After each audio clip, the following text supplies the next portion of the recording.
talk college football, the bowl season, and everything else. And we will make some bowl picks here at the bottom of our first hour. NFL Week 16 wrapped up with a Dolphins win over the Saints. It was ugly. I mean, my gosh, that Saints team, they need a little bit of work. Ian Book, not great. We bring on Bo Marchant at 5 o'clock to talk about that. Tiger basketball team is on schedule to play tomorrow at Tulane.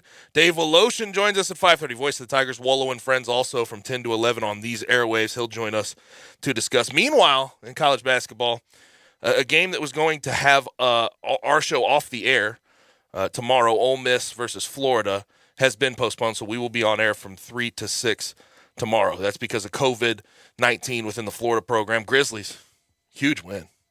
Massive win, Brian Dacus. Oh, yeah. On the back of Ja Morant and a game-winning layup with .5 left over the Suns. They improved to 21-14, sit at 4th in the Western Conference. We will discuss that in just a moment. Just talk to you about the guests. Brent Beard, 4 o'clock. Bo Marchant, 5. Dave Voloshin, 5:30, 5:45. We get out with Taco Bell Crunch Time.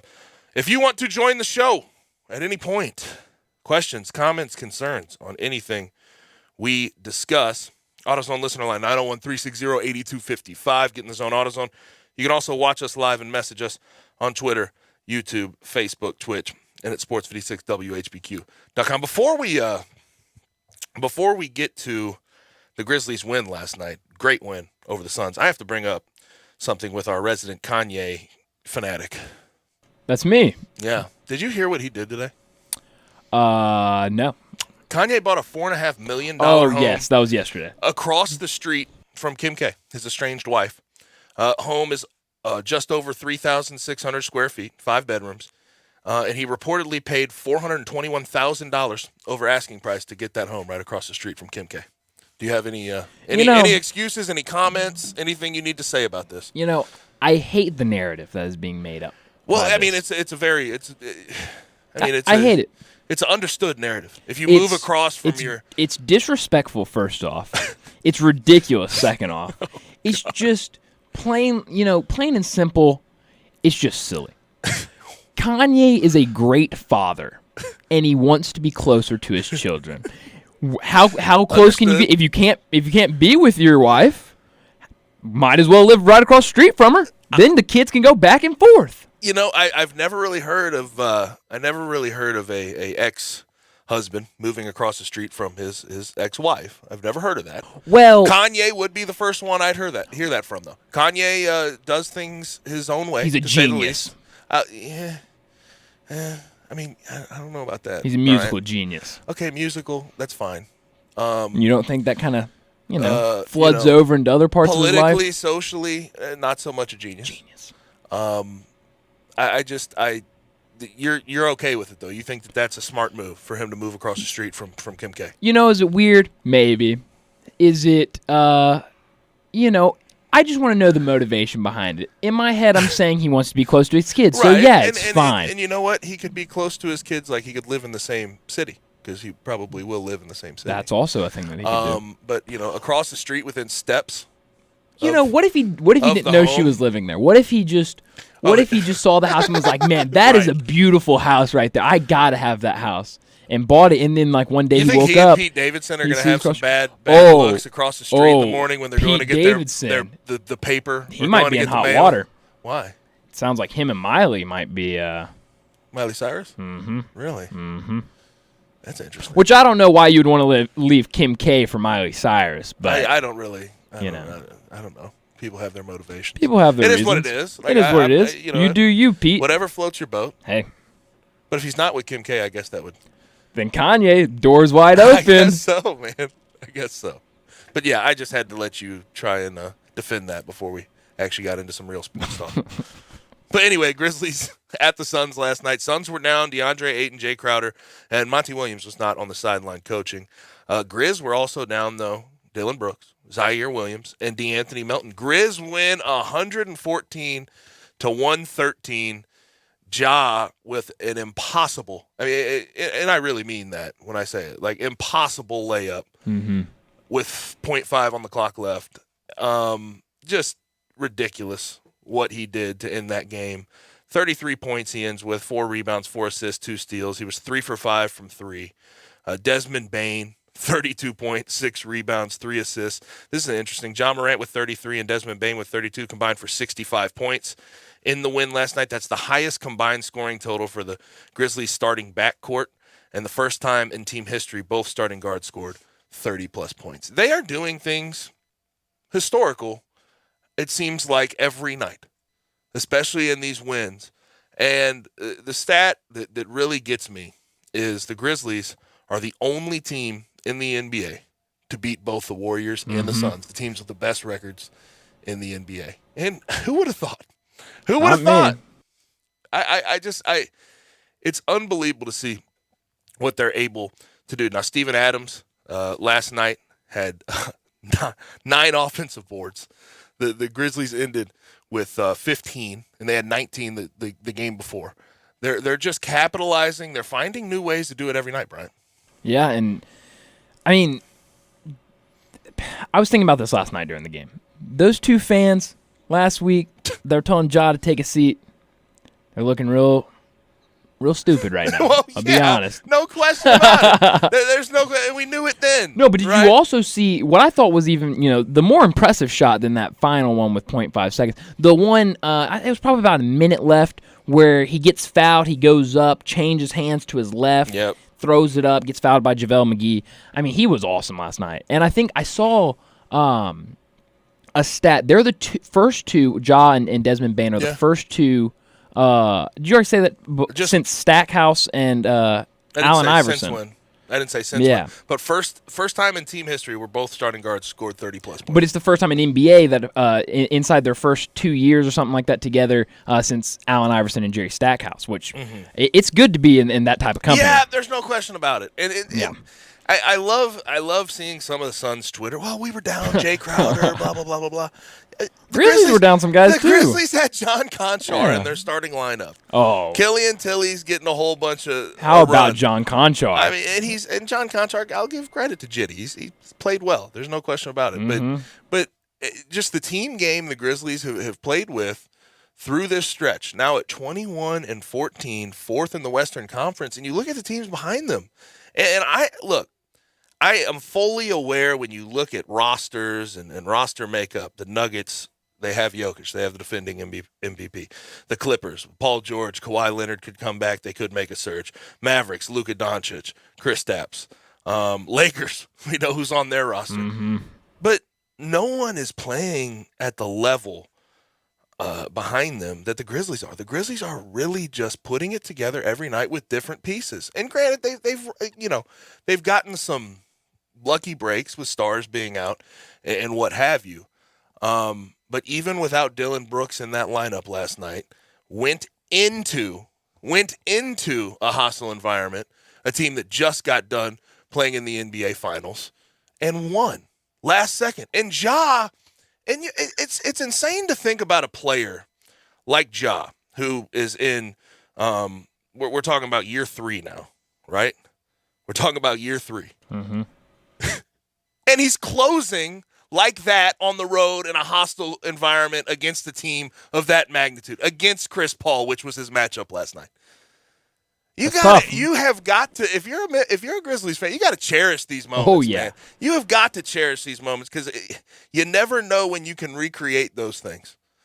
And the Grizzlies are going to be on the hook for a max contract for Ja probably this summer. They're going to have to deal with it, and there's no question you pay up and you shut up about it. Oh yeah. So nobody will be questioning you about that decision. It is fantastic. Steven Adams, by the way. I talk about it every day, how much I like him with this particular group. Doesn't get in the way. Talk about a guy, 7 assists last night. 7 assists. And what was it? The game before was like 6? And there was one last night where he really almost went full John Morant, put the ball on the ground. Oh, that was awesome. And flung it into the corner there for Desmond Bane for a knockdown 3. Every day, every game I watch, I just see that offense and how it flows together. And obviously it's team-oriented. But Steven Adams has been such a great piece for them. And also the dirty work part of this is something that I think, weirdly enough, has gotten lost. He leads the league in offensive rebounds per game. Like I said, 9 last night. But 4.11 on the year. He leads the league in offensive rebounds per game.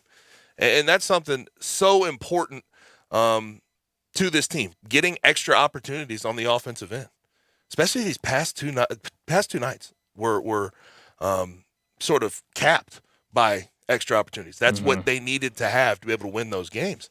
And Steven Adams, I mean, what can you say, man? I mean, not much on the offensive end, but I do find it interesting. Everything that goes up and touches the rim, he is wiggling his way up there to try to get an offensive board. Just watching it, just visibly watching it, the confidence you have that Steven Adams is going to go get those offensive boards every night is astounding. Yeah, well, he's so physical, and him and JaVale were going back and forth last night. I loved watching that.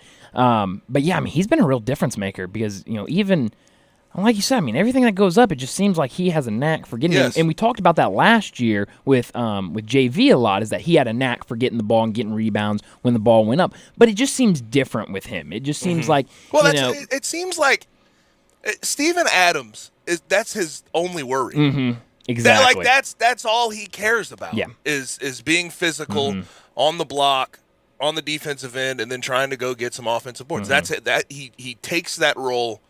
And setting screens, of course. He takes that role, and he embraces it, whereas JV wanted to be the guy scoring 20 points per game. Well, I think that's the key with Steven Adams is that they don't need him to score. They have plenty of scoring options. You got Desmond Bain, you got Ja, you got Jaren. I mean, you got all these guys that can score the ball, and so you don't really need him wanting to shoot the ball as much as maybe JV did last year. And so it's worked out so far. It has. And the Grizzlies you can't say enough about what they've done. They got versus the Lakers on Wednesday. They're at home versus the Lakers. Should be an interesting one to sort of see where they're at against a Western Conference opponent that could gain a game on them and is chasing them, and then versus the Spurs on Friday to end the year. And this December has just been so good to the Grizzlies. Oh, yeah. They have absolutely dominated December, and you want to see that carry into the new year. Now we have the AutoZone Liberty Bowl tonight, 5:45. Should be a fun one. It's weird that it's at night. Yeah, Texas Tech, Mississippi State. And I sort of have been going back and forth because you know how I feel about Mississippi State. I think Mississippi State going into next year, I mean, you're talking about Mekhi Polk, their leading receiver, coming back. Joquavius Marks, running back, coming back. Emmanuel Forbes, their all-conference corner, coming back. Probably an NFL draft guy. They're losing Charles Cross, their left tackle. But the main thing, Will Rogers is going to be back. And I think going into next year, that could be a sleeper team there in the SEC that a lot of people need to watch. And tonight in particular, what do you think about this one?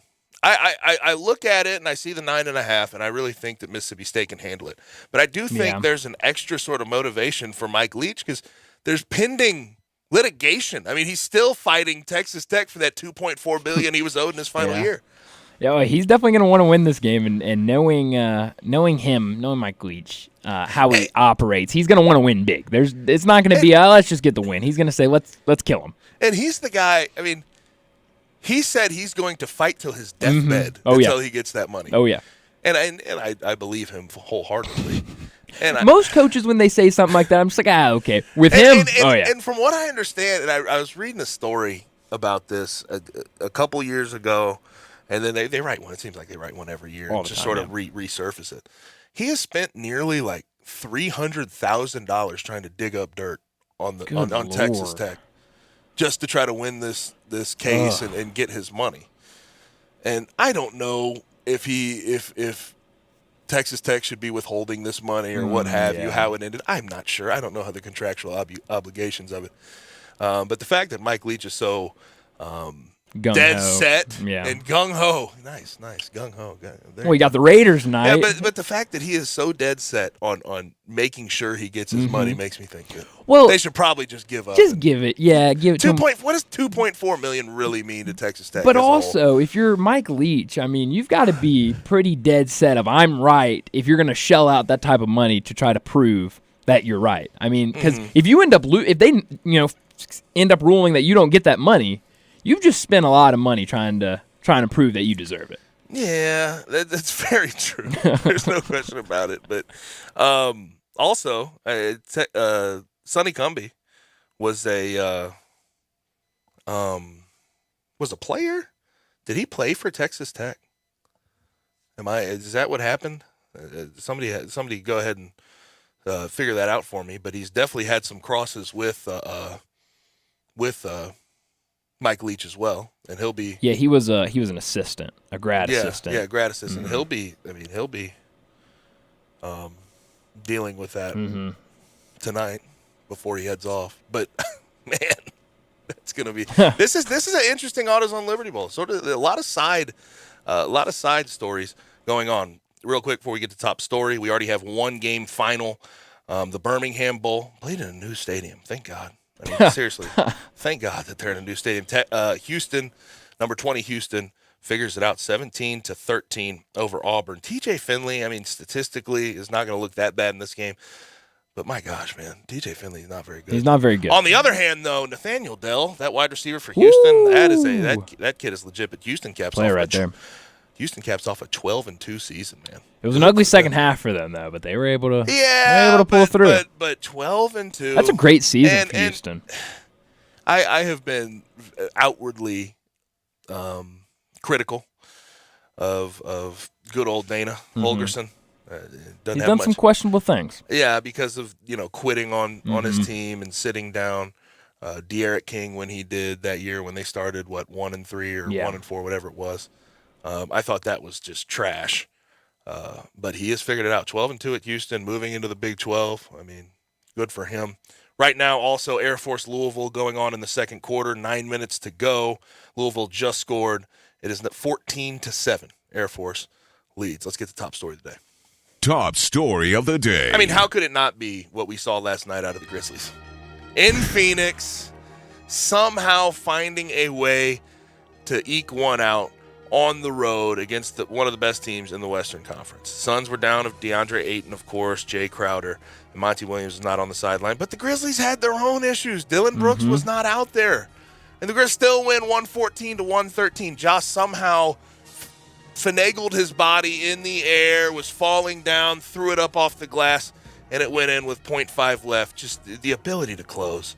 And I will continue to say that the ability to close for this guy is just it just amazes me every step of the way. 33 points, 4 rebounds, 4 assists, 2 steals, 3 for 5 from 3 even. Bane was 6 for 11 from 3, 32 points, 6 rebounds, 3 assists. Steven Adams, 13-16.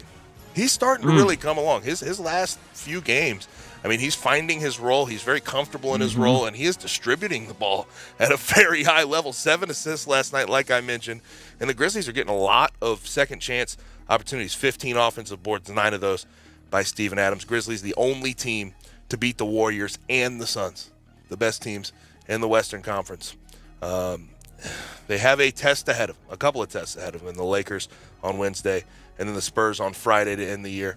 And it really does, I sort of wonder, going forward with the Grizzlies, who's available for other teams to come in and maybe they trade away to take in some assets. Is Kyle Anderson there? Is that a guy that they'd be willing to move off of? Maybe. D'Anthony Melton, is he a guy? Steven Adams, is he a guy?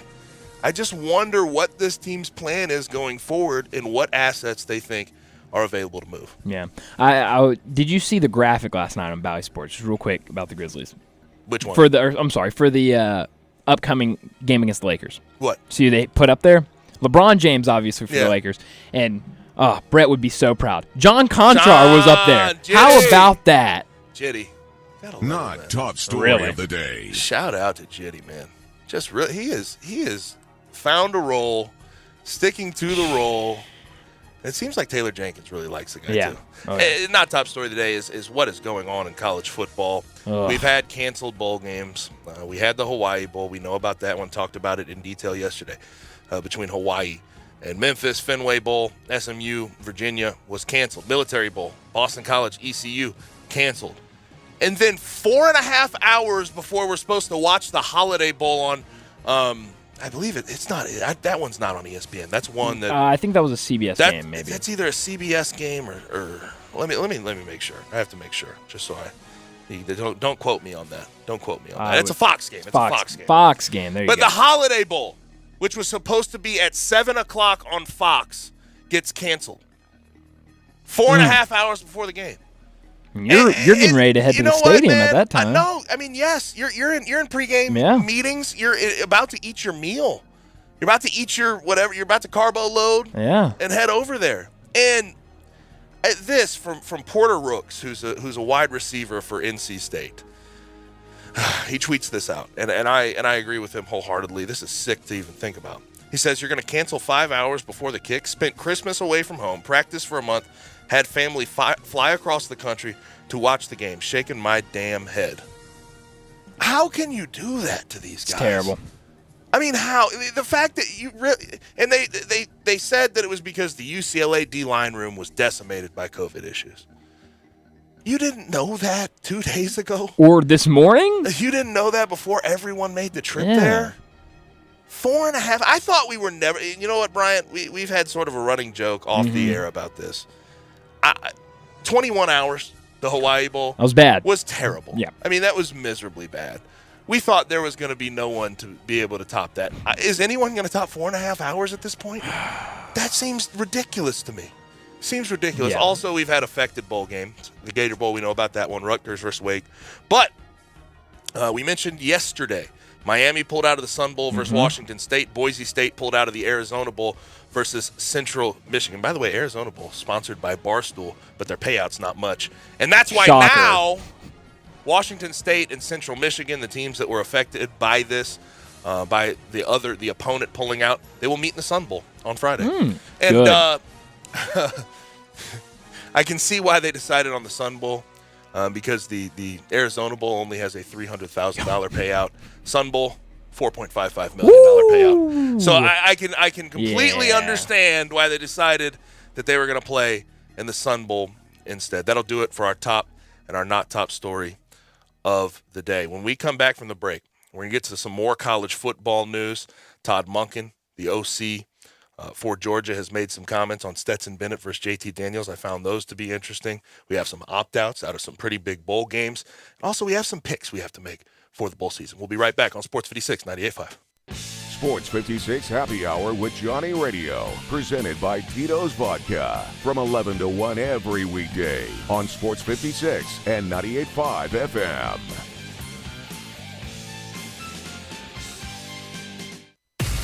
The Christmas sale is happening now at Family Leisure. Did you know that's where Santa goes to shop? Oh, yes. Why? Because arcades are up to 25% off. Air hockey and foosball tables, they start at just $149.99. You can get great deals on hot tubs and saunas. Let me tell you, that is perfect for the winter weather. Trampolines, up to 20% off. This is the best time to buy. Pool tables and shuffleboard tables in stock and ready for delivery. They're not waiting on a boat somewhere. Speaking of delivery, those schedules are filling up very, very fast. So reserve your date now, just in time for Christmas. It's the Family Leisure Christmas Sale. It's happening now. Remember, shop early, shop local, and shop where Santa shops. It's Family Leisure, Whitten Road and I-40. It's where family and fun come together for the holidays.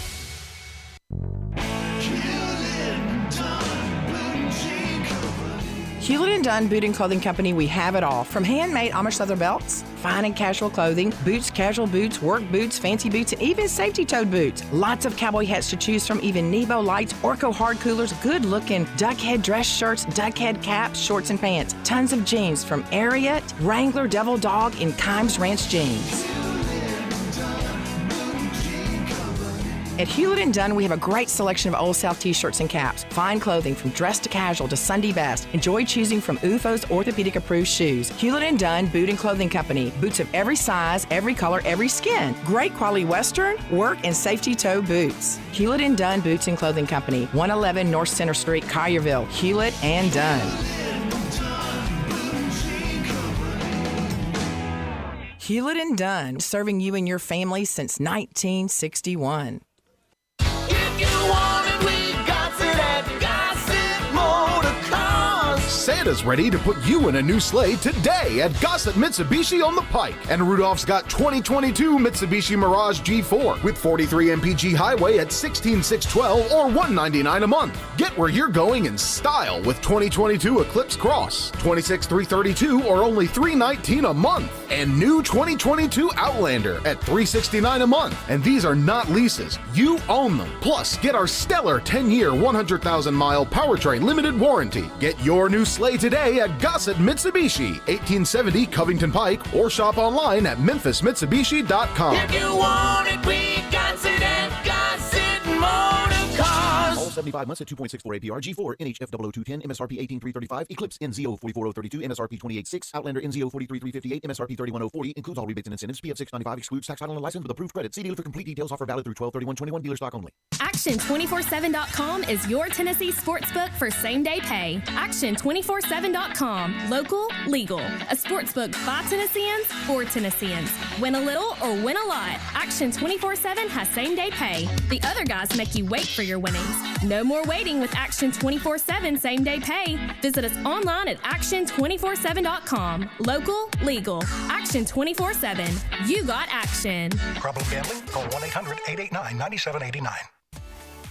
At Jason's Deli, when you're dining in or picking up curbside, you can expect wholesome food and no surprises, just delicious sandwiches, crisp salads, and quick quality meals made with the freshest ingredients and no artificial trans fats, MSG, high fructose corn syrup, or artificial colors and dyes. Around here, a lot of thought goes into what we put into our food and what we take out of it, because you're not just taking a bite, you're getting a taste of who we are. New items are constantly being created to expand our menu for all tastes and special diets with vegan and gluten-free options available. Convenience and on-time delivery you can count on. It's just a click away at jasonsdeli.com, so whether you need to feed 5 people or 5,000, the team at Jason's Deli, they have the credentials and the commitment to keep you satisfied. Freshness is nearby at Jason's Deli with locations at Ridgeway in the Park Place Center, Poplar and Highland, Germantown Road in Cordova, and on Goodman Road in Olive Branch. Jason's Deli. It's wholesome food and no surprises.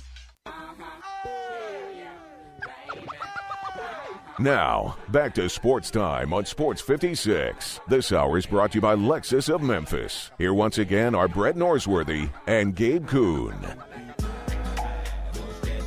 Back in Sports Time on Sports 56. Gabe Kuhn with you.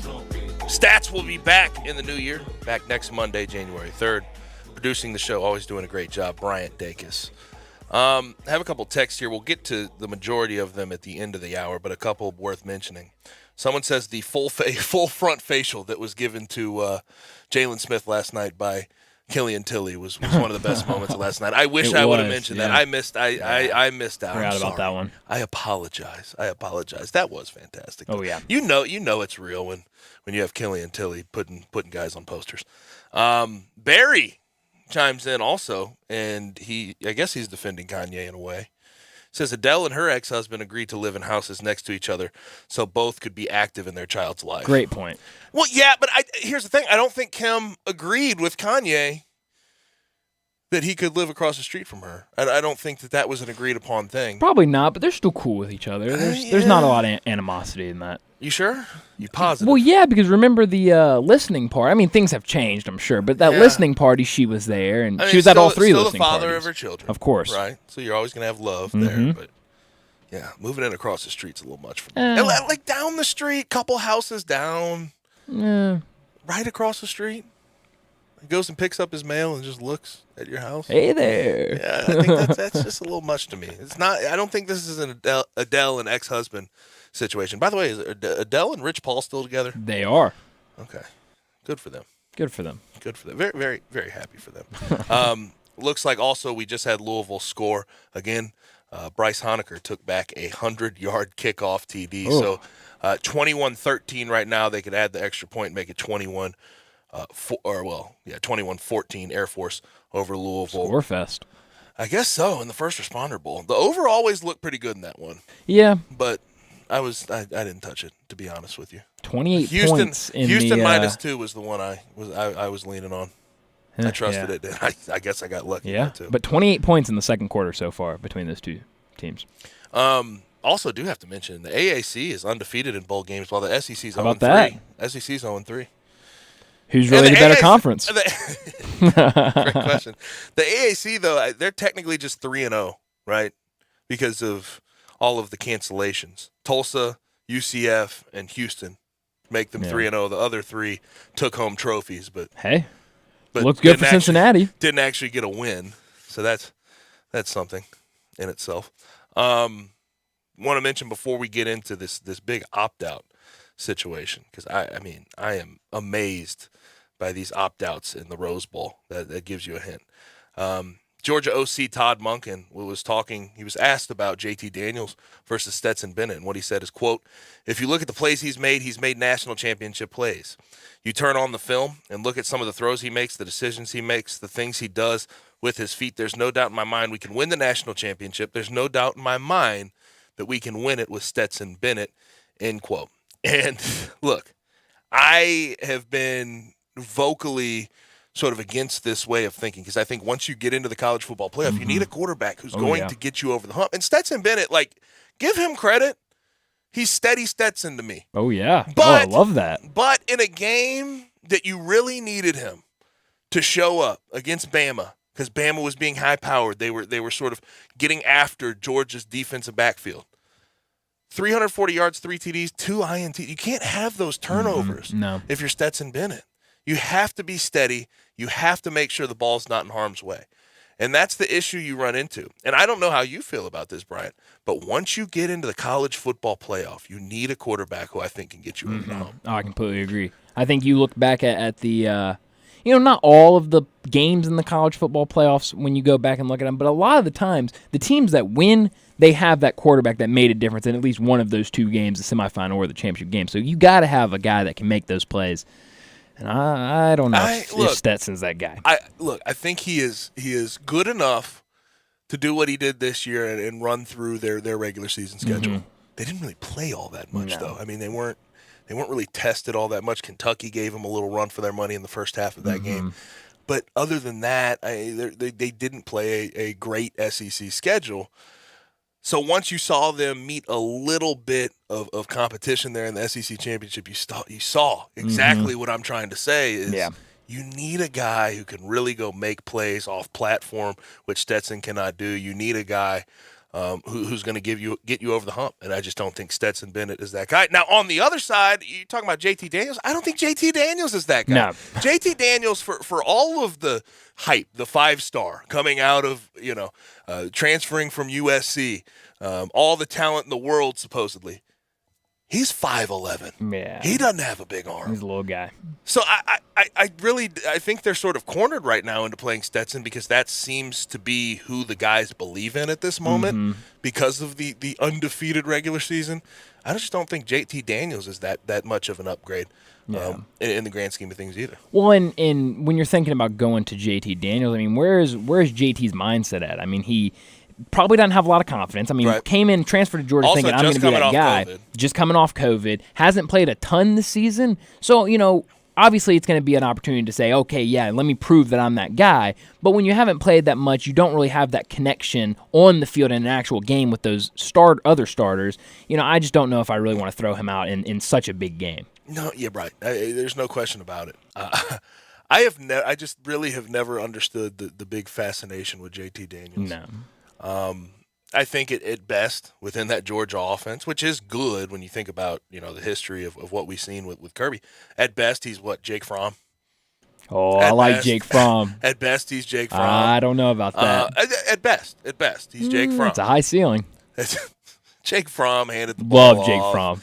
Jake Fromm did enough. He didn't do anything to just blow you away. That's true. He's better than Stetson Bennett, though. Right? He is better than Stetson Bennett. But I haven't seen JT Daniels. I thought that it would work out at Georgia, but he's never really gotten into the swing of things. He got injured. He's had to deal with stuff like that.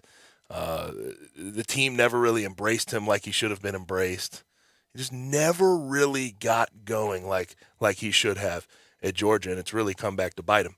Now, the Rose Bowl. We know it's Utah, The granddaddy of them all. the granddaddy of them all. And a great stadium, by the way. Boy, I mean, the Rose Bowl is so beautiful. Again, I mean, blessed to be able to, you know firsthand. to play in it and see the locker rooms and be able to sit in it, see, how it is to sort of view a game there. I mean, it's a beautiful place. Granddaddy of them all. They have the parade. Mm-hmm. They do all the good stuff around it. A lot of history there. Utah versus Ohio State this year. Ohio State has opt-outs galore. I mean, a lot of guys that are going to be in the NFL draft up in 2022 and will be high picks. Chris Olave and Garrett Wilson, their wide receiver duo, is going to be opting out of this game and preparing for the NFL draft. Nicholas Petit-Frere, who is an O-lineman who will be an NFL draft pick, is going to opt out. And Haskell Garrett, one of their defensive tackles, really good defensive tackle for the most part, although this year he sort of struggled, will be opting out. And Bryant, it's amazing to me what the bowl season has become. Oh, yeah.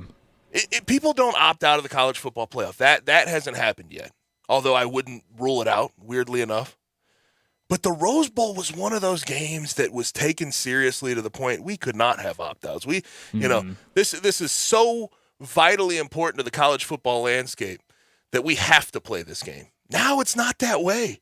And I think part of it, though, is like you look at Ohio State. Ohio State's used to being in the college football playoff, used to being in an elevated state of being within the college football landscape. And just the Rose Bowl to them, weirdly enough, is not enough. Yeah, that's wild. And I think it's similar kind of to a couple of things. I think one, a couple years ago, also something we didn't mention at the beginning of the show, 2-year anniversary of the Cotton Bowl, huge day. How about it? But I remember a lot of talk around them about Penn State is, do they really want to be here? They're so used to going to the Rose Bowl and bowls like that. Are they really going to want, even though this is the Cotton Bowl, a New Year's Six bowl game, are they really going to be amped up to play? And also, I think you look at teams like an Ole Miss, like Matt Corral didn't opt out of the Sugar Bowl because it's such a huge game for that program. But for an Ohio State, it's kind of, right. But it's weird to think that the Rose Bowl, we all look at this huge game. The granddaddy of them all. The granddaddy of them all is a step down to what they expect to do. And so we're seeing all these opt-outs because they don't care about this game. And it's certainly you have to look at it and see it as a shot against the bowl system. There's no way you can look at that and say, oh, well, that's just a weird situation. Ohio State's used to. No, this is something we've seen commonly. And the Penn State one's interesting to me that they were having that whole conversation, considering like Micah Parsons playing. Everybody still was playing. Yeah, it was a very weird conversation. Game. Yeah, so that was weird. But this is, and I know I wish I could get Brett's thoughts on this. Brett, we're going to talk to tomorrow later in the show about the Sugar Bowl and everything else. But for guys that have been watching college football for a long time, that have seen what the Rose Bowl is and what it stands for, to see Ohio State not take it seriously, I bet it hurts them. I bet it feels like a shot to the stomach for those people. Oh yeah.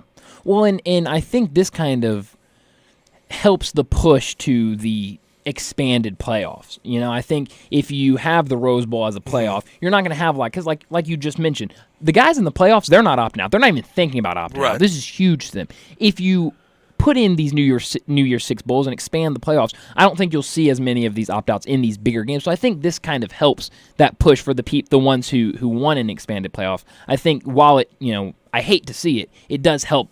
If you do want to expand the playoff. You know what? I know you're talking about the playoff in that way, that no one will ever opt out. Yeah. Do you think that to be the truth? See, I don't know. I wonder at some point if there's some player who looks at this and says, well, I haven't made the money I'm supposed to make. If I go to the NFL, I'm going to get this $1 million contract. Yeah. I wonder if at some point, because it's still a there's game, people that decide to opt out and not take that risk. Because that's just where we're headed. It's what we've been doing. I certainly think that the college football playoff would make people in every single year, every team that's in the college football playoff, you're going to think a whole lot about it, even if you wanted to opt out and not take that risk. But, I mean, to see the Rose Bowl of all bowl games be the one that's sort of being attacked by opt-outs is insane to me. Now, we have some picks to make. Ready to make some picks? I'm ready to make some picks. Let's start with the Auto Zone Liberty Bowl tonight at 5:45 ESPN. State 9.5-point favorites over Texas Tech. So, T-Tech. And there's definitely some, why do you keep doing the T-Tech thing? I can't deal with that. So the side stories are interesting, though. Ongoing litigation with Mike Leach and Texas Tech. Sonny Cumbie used to play quarterback at Texas Tech, also was a GA and assistant. So there's some side stories going on. I'm going to take Mississippi State minus the 9.5. I like what's going on. I think the rain's going to hold off. I went and looked at the forecast coming up. It looks like the rain is going to subside at some point. Even if it does go on, it was just drizzling. I think Texas Tech likes to throw the ball around a little bit too. So I don't know who really that would favor. Maybe Texas Tech by a little bit. I'm still going to go ahead and take Mississippi State minus the 9.5. Yeah, we've got a sweep. All of us are a group block. All of us have State. I think, I agree with you. I think what we were talking about earlier, I think there's a lot of animosity here. I think Mike Leach is going to want to, run it down, not run it down, throw it down their throat, I guess, and really win this game big. But also, I think there's a lot of sense of, we've talked about it earlier in the week, of kind of using these bowl games to propel into next year. And so I think they have a lot of things going well for them. And so I think this will be a good opportunity for them to get a big win in this bowl game and kind of propel into next season. And I think next season, that Mississippi State team has a shot to be one of the better teams in the SEC. I'm very interested to see what they get done this offseason and if they have some transfer portals, who's out, who's in, what have you. Now, next, Guaranteed Rate Bowl, 7:15 tonight on ESPN. Minnesota minus 5.5 over West Virginia. I'm going to go ahead and take minus the 5.5. I'm going to take Minnesota. I just don't think West Virginia is all that good. Neil Brown has not really turned them around how he should have. Minnesota is sort of they're one of those Big Ten teams that I think flew under the radar. Tanner Morgan's a good player, I think, for the most part, their quarterback. Defensively, they make me a little bit nervous. But I'm going to take Minnesota minus the 5.5. I think they can win by about a touchdown. Row the boat. I'll take Minnesota as well. But Brett, he's going to take West Virginia. West Virginia. Mountain Mama. Brett's done a good job on bowl games so far. So yeah, he really has. We'll see what happens. Since we're going to be doing the show tomorrow, we'll pick the other two Wednesday bowl games when we get to the show tomorrow. But we have one that will start at 1:15 on ESPN, the Pinstripe Bowl. Maryland minus the 3.5 over Virginia Tech. I guess my issue here is Virginia Tech doesn't have a coach. Fuente's out. Their quarterback situation was ugly down the stretch of the season. Braxton Burmeister started the year, didn't finish the year. I just think Maryland runs away with this one. 3.5 seems really like a really small line for this. I'm going to take Maryland minus 3.5. Yeah, I'll take Maryland as well. They kind of had an up and down season, but the start of the season they looked really good. So I'll take Maryland, but Brett, he's going to go with Virginia Tech. Oh, my God. Yeah, I don't know how that makes me feel about my picks. Yeah, I don't like Brett fading me. I don't like Brett fading me on these, but it is what it is. We're going to go ahead and get to a break right here on Sports 56, 98.5. Brett Norsworthy here for FanDuel, and each week means even more in the college football playoffs. That's why FanDuel Sportsbook is hooking up new customers with 30-1 enhanced odds on any team to win their semifinal game. That means you can bet $5 to win $150 on any team to make it to the final. Come on, ride that SEC. Georgia and Alabama. Let's don't overthink this. Just sign up for FanDuel Sportsbook using promo code CASH and make a deposit to claim your 30-1 enhanced odds. It's simple to use, easy app, great new offers every day, safe and secure. And when you win, FanDuel will pay you your winnings in as little as 2 hours.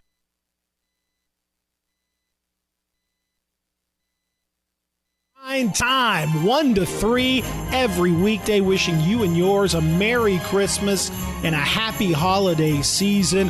Hope it's a wonderful one. Thank you so much for listening and hope you have a blessed 2022. It doesn't matter how much you owe on your trade-in. It doesn't matter if you've got bad credit. Everybody saves big during Sunrise Buick GMC's year-end blowout. Hundreds of new and used Buicks and GMCs with a $5 million used car inventory, specializing in cars and trucks under $10,000. Remember, Sunrise wants to get you financed. Bad credit, bankrupt, slow pay, it's okay. Sunrise specializes in secondary financing and works to get you financed when no one else can. Zero down with approved credit delivers at Sunrise. Buy American and buy from sunrisememphis.com. Collierville, Covington Pike, and Wolf Chase. We make it fun to buy a car again. It's time to call Doug and Colin Brown for your house. Looking to buy or sell a home in Mississippi? Rely on Doug and Colin Brown, $1 Million Realtors at Regency Realty in Mississippi. This father-son combo will help you find your next dream home. With decades of experience, Doug and Colin Brown put honesty, integrity, and clients first. Call Doug and Colin Brown in Mississippi at 901-598-9168. Regency Realty, 901-350-5050. This is one of those months when you're going to spend a lot of time in the kitchen, making those once-a-year recipes that everybody's expecting. So the last thing you want to do is worry every day about what to make for breakfast or lunch. Instead, swing by Sunrise on Jefferson for some good old-fashioned homemade flavor you don't actually have to make at home. Sunrise will do it for you. Grab a mess of breakfast sandwiches to feed a crowd, or grab lunch for everyone from Sunrise, where the food is always prepared fast and fresh. Sunrise may not be able to make Nana's famous congealed salad, but we can fill in for the rest of it. Always fresh, always here for you. It's Sunrise.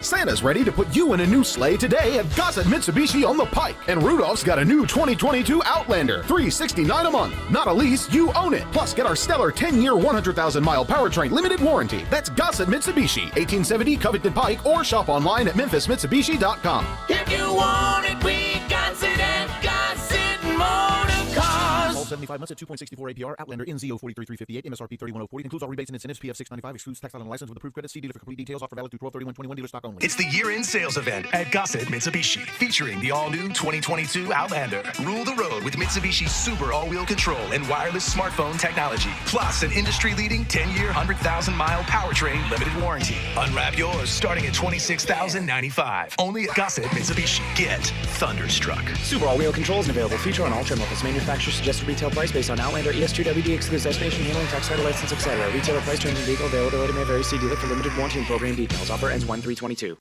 This hour of our show brought to you every day by Lexus of Memphis.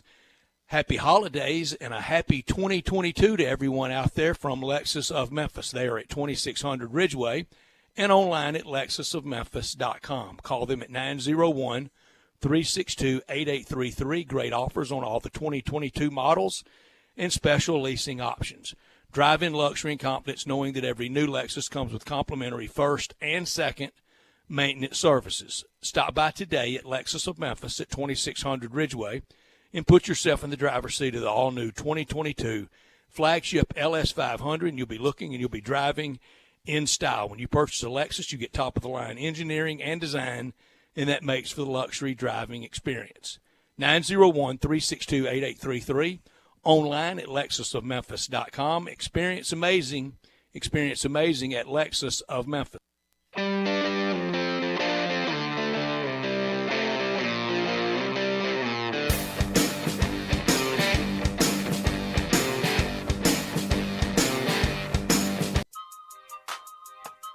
Now, back to Sports Time on Sports 56. This hour is brought to you by Lexus of Memphis. Here once again are Brett Norsworthy and Gabe Kuhn. Get it? Text a message, I don't know the number. Flexing on these every bone. Back in Sports Time on Sports 56. Gabe and Stats. No stats until the new year. He'll be back on Monday, January 3rd. He'll actually join us tomorrow from New Orleans. He's there for Ole Miss's Sugar Bowl game versus Baylor. If you want to join the show, questions, comments, concerns, text us at the AutoZone Listener Line, 901-360-8255. You can also watch us live and message us on Twitter, Facebook, YouTube, Twitch, and at sports56whbq.com. We had a score fest in the first responder Man, do we. Air Force up 28-14, and some stat lines are a-brewing. I mean, you look at Hazik Daniels, who is the Air Force quarterback. He is killing Louisville's defense. 6 for 7, 199, Ooh. 2 TDs, and a triple option offense. He's also got 2 TDs rushing.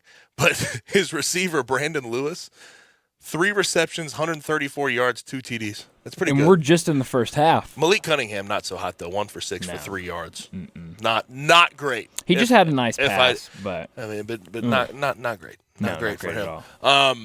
Real quick, a couple of notes on college football here. Well, a couple of texts here on college football. Somebody says, I think it's very unfair when college teams have to cancel games because there are COVID positive tests, when the NFL and the NBA play regardless if they have players out with COVID. It's an interesting thing. Mm-hmm. I don't think we can treat college sports directly like pro sports. I don't think we can really draw that example directly. Yeah. But I to a certain extent get frustrated as well. Somebody else says it could be an interesting day at the Liberty Bowl. I think if it rains, it will benefit Texas Tech and possibly be a win for the Red Raiders. It looks like the rain will subside. Yeah. I think, but here's the thing: I really don't think rain is going to play that big of a factor. Even if it does rain, it's only been drizzling, and I don't think Texas Tech gets some massive advantage by it raining. Nah, I don't think so. Because I don't think their run game is all that fantastic. Brad texts in, AAC 2-0 versus the SEC in bowls with one more matchup in a rather big game. Yes, yeah, it is. They're 2-0, so they'll have a winning record against the SEC, no matter what. Mm-hmm. But you're right. That last game there, 1 versus 4 matchup. Yeah, that should big be one. I think honestly, can we just count a cover as a win in that matchup? Just a cover. Well, do we even 12.5, 13.5? Do we even? That? I say, whoa. I say if they lose, if Cincinnati loses, we don't claim it at all as the AAC. That's Big 12. They didn't want us. They flew out the Big 12 flag right after they were accepted. That's on them. But if they win, we do claim that. But AAC 2-0 versus the SEC, I have always been told that it means more. I guess it just means more. I guess it doesn't when it comes to bowl games. But the SEC has never lost a bowl game that they wanted to participate in. No. Remember that. That you is always true. That is something you have to remember. Now, is Bryant, I know you wanted to pose something to me about pressers. I wanted to pose an idea to you. Okay, is it about bowl pressers? It's about bowl pressers. Okay, so as we all know, I'm getting blindsided by this. Good. The two coaches, they do a joint press conference before the game, a day or so before the game. And I was not watching, but I saw the pictures. I'm sure you saw of Dabo today, all decked out in his orange, looking like a Cheez-It. His pants almost looked like it looked like he ironed his They were not good. sweatpants. They were not good. It was weird. I mean, it looked bad. like he almost had pleats in them. It was bad. But I was looking at this picture, and it occurred to me, because they were both standing with like their hands on their hips. It was a very awkward pose. Right. And then I started thinking, well, what would I do if I was a head coach and I had to pose with the opposing coach? How would I stand? And then it hit me. We need to stop taking these pictures. We need to have them face each other like we're doing a UFC fight or a boxing match, and have them face each other with the logos in the background and then the helmets right behind them. Or maybe even better, have them put the helmet on. The only thing I would say that I think some coaches would be mad with, I don't know if they would be on board with that. The only reason that is Dabo's like not a big guy. No, it'd make him look kind of but they're standing right beside each other. You can still see the height difference. Like to look up. That's true. That's true. But I'm all for it. I think you'd get way better pictures. I think you could build UFC better or narratives. Style. Exactly. I'm cool with that. I mean, imagine if you whip out the newspaper and the front picture on the cover is two coaches standing face to face, Nick Saban and Kirby Smart facing off against each other, getting ready for the biggest game of the season. I mean, look, you got me sold. You got me sold. I think it's a great idea. But I also came up with it. I mean, Jake Paul's setting the stage too. We could have a sort of celebrity boxing match the night before the game. Oh, that'd be even better. I'm down for it. The face-off, you heard it here first from Brian Dacus. Coach face-off night before the game. I'm not against it. I'm not against it. Although the short coaches, the little I didn't factor that in. Yeah, I think they'd be against it. Okay, have them step on a stool and then just picture from like the knees up. Okay. There's ways around it. You got a point. That'll do it for hour number 1. We come back for hour number 2. Brent Beard joins us at the start of the hour, 4:30. We get to some college basketball talking. Before we bring on Bo Marchand to start the third hour, we'll talk some NFL as Week 16 wrapped up last night with Monday Night Football. We'll be right back on Sports 56, 98.5.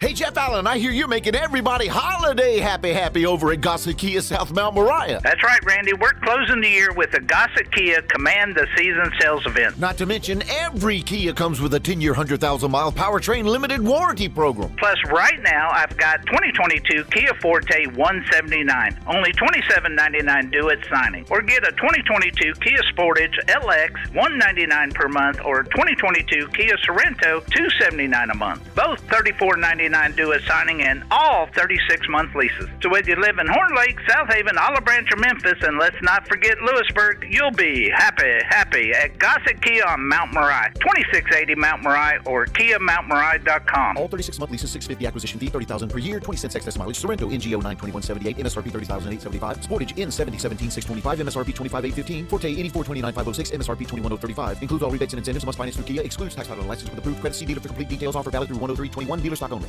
Did you know nearly 40% of men under 40 and over 75% of men over the age of 40 experience sexual performance concerns? At the Memphis Men's Clinic, their experienced physician performs a comprehensive evaluation that determines which specific issues may interfere with your sexual performance. These issues can vary and range from anxiety to medical issues, low testosterone, or erectile dysfunction. The Memphis Men's Clinic has evaluated hundreds of men of all ages over the years and reestablished a normal sexual life. The Memphis Men's Clinic will work aggressively to resolve issues and allow you to restore your sexual health and overall well-being. That's the Memphis way. If you're 20 years old or 90 years old, come and get cared for the Memphis way. Treatment that's based on your specific needs after a professional clinical evaluation by their experienced board-certified physician. Call the Memphis Men's Clinic today at 901-443-0475 or visit memphismensclinic.com. The global shortage on chicken is finally over, but there are still places that will tell you that it is hard to find, except for our good friends at Poultry Power. Poultry Power is currently delivering chicken in bulk to your home or business at prices lower than your local grocer or food distributor. Having a cookout or catering event? Tired of being told no by other food companies when you need chicken for your restaurant? Poultry Power can save the day. Visit www.poultrypower.org to place your order now. And remember, when others tell you no, Poultry Power has the power to tell you yes. Brian Elder's Roofing Solutions. I'm Brian Elder, 867-0303. Hurricane season is upon us. Is your roof ready? Are your shingles laying down and sealed properly? Call me right now, 867-0303. They say you get what you pay for. That's why my opinion is free. Maybe you've got years of life left in your roof. If so, I'll tell you that. But if I find storm damage or a compromised roof system, I'll lay out some options for you. Don't let them tell you it needs to be replaced if it only needs a repair. Call me, 867-0303. Has your insurance company already seen it and rejected your claim? Maybe they're correct. Most of the time, they're not. They do tend to become more reasonable once I get involved, though. 867-0303. I'll measure your roof from outer space or BrianElderRoofing.com. Call 867-0303. Brian Elder's Roofing Solutions. Need to sell your home? You're in luck because I buy houses. All you have to do is call Bill at 901-406-1101. That's 901-406-1101. Grab that pin, 901-406-1101, or just save it in your phone. Bill at I Buy Houses. I Buy Houses buys houses in any area, in any condition, at any time. As simple as that. I Buy Houses is guaranteed to close in 5 days. So if you need your cash fast, just call Bill at I Buy Houses, 901-406-1101. Has your house been on the market? Were you just tired of renters? Or is it just time to start over? Well, avoid repairing, cleaning, painting, and prepping your house. Just pick up the phone and call Bill at 901-406-1101. That's Bill at I Buy Houses. If you're in Southwind, South Memphis, North Mississippi, North Memphis, Collierville, if you can hear this, just call my friend Bill at I Buy Houses, 901-406-1101. I know the sweetest thing in Memphis, and I know it's been around for 115 years. You know, I'm talking about Dinstall's, and it's time to stock up heavy on Cashew Crunch, Heavenly Crunch, Turtlettes, all of your favorite Dinstall's treats. So easy to get. The sweetest thing in Memphis, all you have to do is head to Laurelwood or head to Germantown and Poplar right across from the hospital, or go where they make the candies. That's on Pleasant View. There's nothing that says Memphis better than Cashew Crunch with that little tinge of coconut, or the Turtlettes. Let's face it, there's nothing better than Dinstall's chocolate. That's the mainstay of all candies, isn't it? Milk, chocolate, although their dark chocolate is pretty darn good. And if you get the peppermint with the dark chocolate and put it in the freezer, you're going to love it. So many ways to love Dinstals. Stock up heavy on all of your favorite Dinstals treats. 115 years of making Memphis oh so sweet. We are Sports 56 WHBQ Memphis and W253DF Memphis, Flynn Broadcasting Stations. Now back to Sports Time on Sports 56. Here once again are Brett Norsworthy and Gabe Kuhn.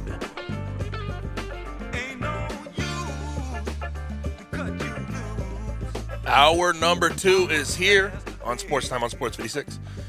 With Gabe and Stats. No Stats until the new year. He'll be back next Monday, January 3rd. Brian Dake is in producing the program and also doing some co-hosting duties. AutoZone listener line. Questions, comments, concerns can go into there. Text them in, 901-360-8255. Get in the zone, AutoZone. You can also watch us live and message us on Twitter, Facebook, YouTube, Twitch, and at sports56WHBQ.com. Without further ado, let's bring in our friend Brent Beard at Brent Beard on Twitter, talking some college football. Brent, how's it going? Well, I'm enjoying bowl games. This is a tremendous day of bowls, unfortunately, for the UCLA game, and that being canceled, which in many ways was inexcusable. Yep. On many levels. The Houston-Auburn game was certainly entertaining. Air Force is playing well over Louisville. We're going to be interested in how Mississippi State comes out in their game, but look, it's a great time of year, and as many of these we can get in would be wonderful. Absolutely. Before we get into the negativity, did you have a good holiday? I did. It was went well. Had both daughters here, so we enjoyed that. That's great. Was able to get away, so that was wonderful. Yeah, I was sad on Christmas Eve not getting to see my Tigers. And I thought that, and you know what, Brent? I thought that would be the latest we canceled a game. That was 21 hours ahead of the game. I thought that was shameful. But today we beat that with UCLA and NC State 4.5 hours before the game. And I guess the question for me, Brent, becomes, is it really COVID, or is there some level of indifference with playing these bowl games? I think we can't escape the COVID, but listen, Gabe, that's a lot of what's going on here.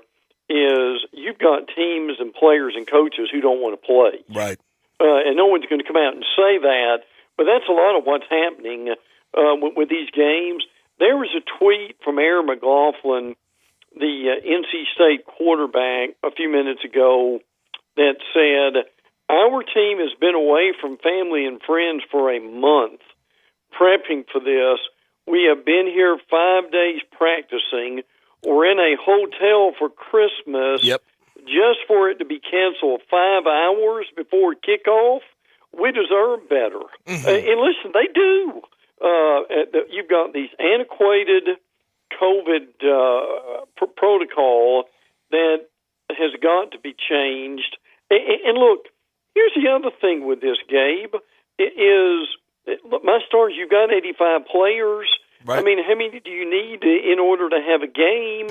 And the other thing is, there are no reports out that say that you can catch COVID in a event on the court or on the field with each other. That's not out there at this point. Yes. Well, we have got to get some of this under control. And you know what, Brent? It would be different if there were, when we're talking about protocols, you call them antiquated. I agree to a certain extent. We need to adjust them at least a little bit.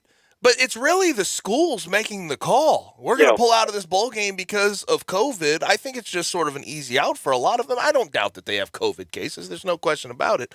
But like with A&M, this is when I started to really sort of pay attention. A&M was going to have a third-string quarterback. They're going to be down to Marvin Leal. They weren't going to have their normal players. And they pull out of the bowl game, 9 days ahead of the bowl game? You're telling me that they couldn't have had some of those players that were COVID positive test out? Correct. Well, see, that's what I'm saying with this, too, is again, you've got 85 players on the roster. You don't have 20. So, and your point's a good one. They've got a really good recruiting class, and the people who are saying that they didn't want to lose and have 5 losses and somehow hurt that recruiting class. Look, I get some of that rhetoric. Absolutely, I certainly think you're onto something here with this. But look, at least for the game here, they're able to found a replacement the way they did. But the problem is, they had a week to do that. When you're calling a game off 4 hours before it begins, that's when it's really traumatic for some of these fans and players who made the trip to these things. It's a problem, and obviously I played. So I just putting myself in the shoes of the NC State players and even some of the UCLA players, even though they were the team that ended up pulling out. I mean, that's sick to me. I mean, just to spend the holidays away from your family. And I even felt bad. You feel bad for Memphis, too. I mean, on Christmas Eve, having to travel and not being by family, knowing you're not going to play a game, traveling all the way to Hawaii. And then you also have to think about you're not getting the bowl payout. So you're working at deficits now. You're not getting the TV money. You're not getting the ticket money. So a lot of these bowl games that are being canceled, people aren't really very plugged into the economic effects it could have on an athletic department. No, they're not. And listen, it can be devastating at times for a lot of these schools. Now, look, I know that some of these schools actually lose money on bowl games. Yep. People think they make a mint from them, but they really don't. Particularly the bowls that, or what you call your minor bowls. Yeah, the Group of 5 bowls in a lot of cases. Yeah, absolutely. So, but I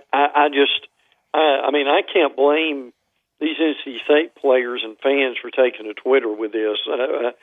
But look, and this is not an NCAA thing.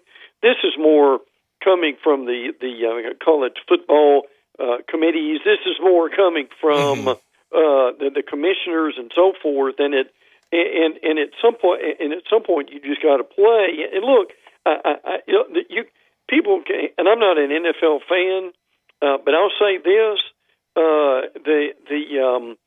when they have issues with this, they get the games in one way or another. They do. And the NBA has done the same thing. I mean, I looked at the Christmas Day NBA rosters. It was unrecognizable, but they still got those games in. That's right. And you talk about the money moving, too. And obviously the money moves in college football as well. But the money moving in those pro sports, losing some of those games would just be really unrecoverable. And listen, Gabe, what also needs to be said is this. Now we're not belittling COVID. Absolutely not. If you've got symptoms in fever and so forth that goes along with that, isolate those players. But see, here's the important thing about this. Most of these colleges virtually have a hospital on campus and what I mean by that is they've got excellent facilities, they've got excellent medical people and trainers, and just let those guys do their job. And the thing that should have happened is that, again, that the protocol, as you mentioned, should have been tweaked, and to have a 5-day situation would have been much better than having a 10. So, but look, and if the bowls want to be taken seriously, and you've got opt-outs, you've got COVID, and you've got all the things that are going on with them right now, it really makes you know that the sooner we can get these playoffs going and expanded, the better. No question about it. And by no means, I do want to highlight that we're not belittling COVID. I mean, what it's done to our country, what it's done to the world is just, I mean, it is ravaged. It's been horrible. And we've had so many deaths and unavoidable deaths in a lot of cases. But now we have preventative measures, Brent. It's different than it was, a year and a half ago. It's different, and we need to treat it as such. Now, I'm curious how you feel about this. In the Rose Bowl, Ohio State versus Utah, 4 opt-outs: Chris Olave, Garrett Wilson, Nicholas Petit-Frere, and Haskell Garrett. I'm just curious, how do you feel about that? The Rose Bowl being what it is to college football, just this massive, larger-than-life bowl game, and you have opt-outs now in it. Well, I don't like it at all. I'm not an opt-out guy. To me, if you're opting out, you're still basically quitting on your team. I mean, look, one more game is not going to make a difference. And for crying out loud, you've got a chance to play in the Rose Bowl when you turn that down. It's interesting. It's interesting to me. Well, Gabe, what's going to happen here, and this is discussion for the off season. Actually, for the first time in years, the bowls are going to have to get together, and they're going to have to come up with some more incentives for these players. Now, the other incentive is if this Rose Bowl is for a playoff game, you're not having these kids opt out of it. I think they're going to be playing, but what you're doing here is by having all these guys go is how much you're watering down the product, and that's a real concern for this. And I tell you what, the coaches who can keep their players from opting out, I think that's why people like these service academies as much as they do. At this point, too, Gabe, is those kids aren't opting out. They're committed and they're going to play. Right, and a lot of them aren't getting opportunities in the NFL. So, I mean, to a certain extent, here's the thing. I am very new school in this. I just got out of college football in 2017. So I've seen guys, opt out. Darrell Henderson opted out of his senior year bowl game in Birmingham. There's a lot of guys here in Memphis. There's a lot of guys nationally that have done it. And I for me personally, I have found a way to respect the decision. I don't necessarily see it as quitting on the team because I think when you look at the $1 million contract you're going to get, I think that's worth it if you don't want to take that chance. Now, a lot of people have to make their decision about what that chance is. Matt Corral this year says this is too important of a bowl game for Ole Miss. We've won 10 games. We're going to the Sugar Bowl. This is one of the most important bowl games in the history of our school. I'm still playing. I don't care what my NFL draft status is. What's going to happen is going to happen anyway. Now, it does beg the question, though, for me. What bowl games matter nowadays? If the Rose Bowl is getting opted out of, is it just the college football playoff that matters? Well, that's really what we've done. And I've had some people mention this to me, and I would agree with it. What you're also seeing is ESPN, who has all these bowls, are not promoting these bowls, Gabe. I mean, the only thing they're promoting is basically the playoffs. Right. And that they'll show who's up next and who's playing. But the reality is they're not going out of their way to make these bowls a big deal. And that's why that we've got to make as many of these bowls involved in the playoffs as possible. And I want to see first-round games on site, on campus. I think that'd be great. One of the coolest things we could ever see. But the problem is, and you hit it, what can be done with these bowls to make them more important than they are? And look, I'm a college football guy, and what I'm interested in is what is good for the game. And these bowls being watered down and these players opting out is not good for the game. It's not good for – because when we get to the Rose Bowl, all we're going to be talking about in pregame is the fact that Chris Olave, Garrett Wilson, Haskell Garrett aren't playing in the game.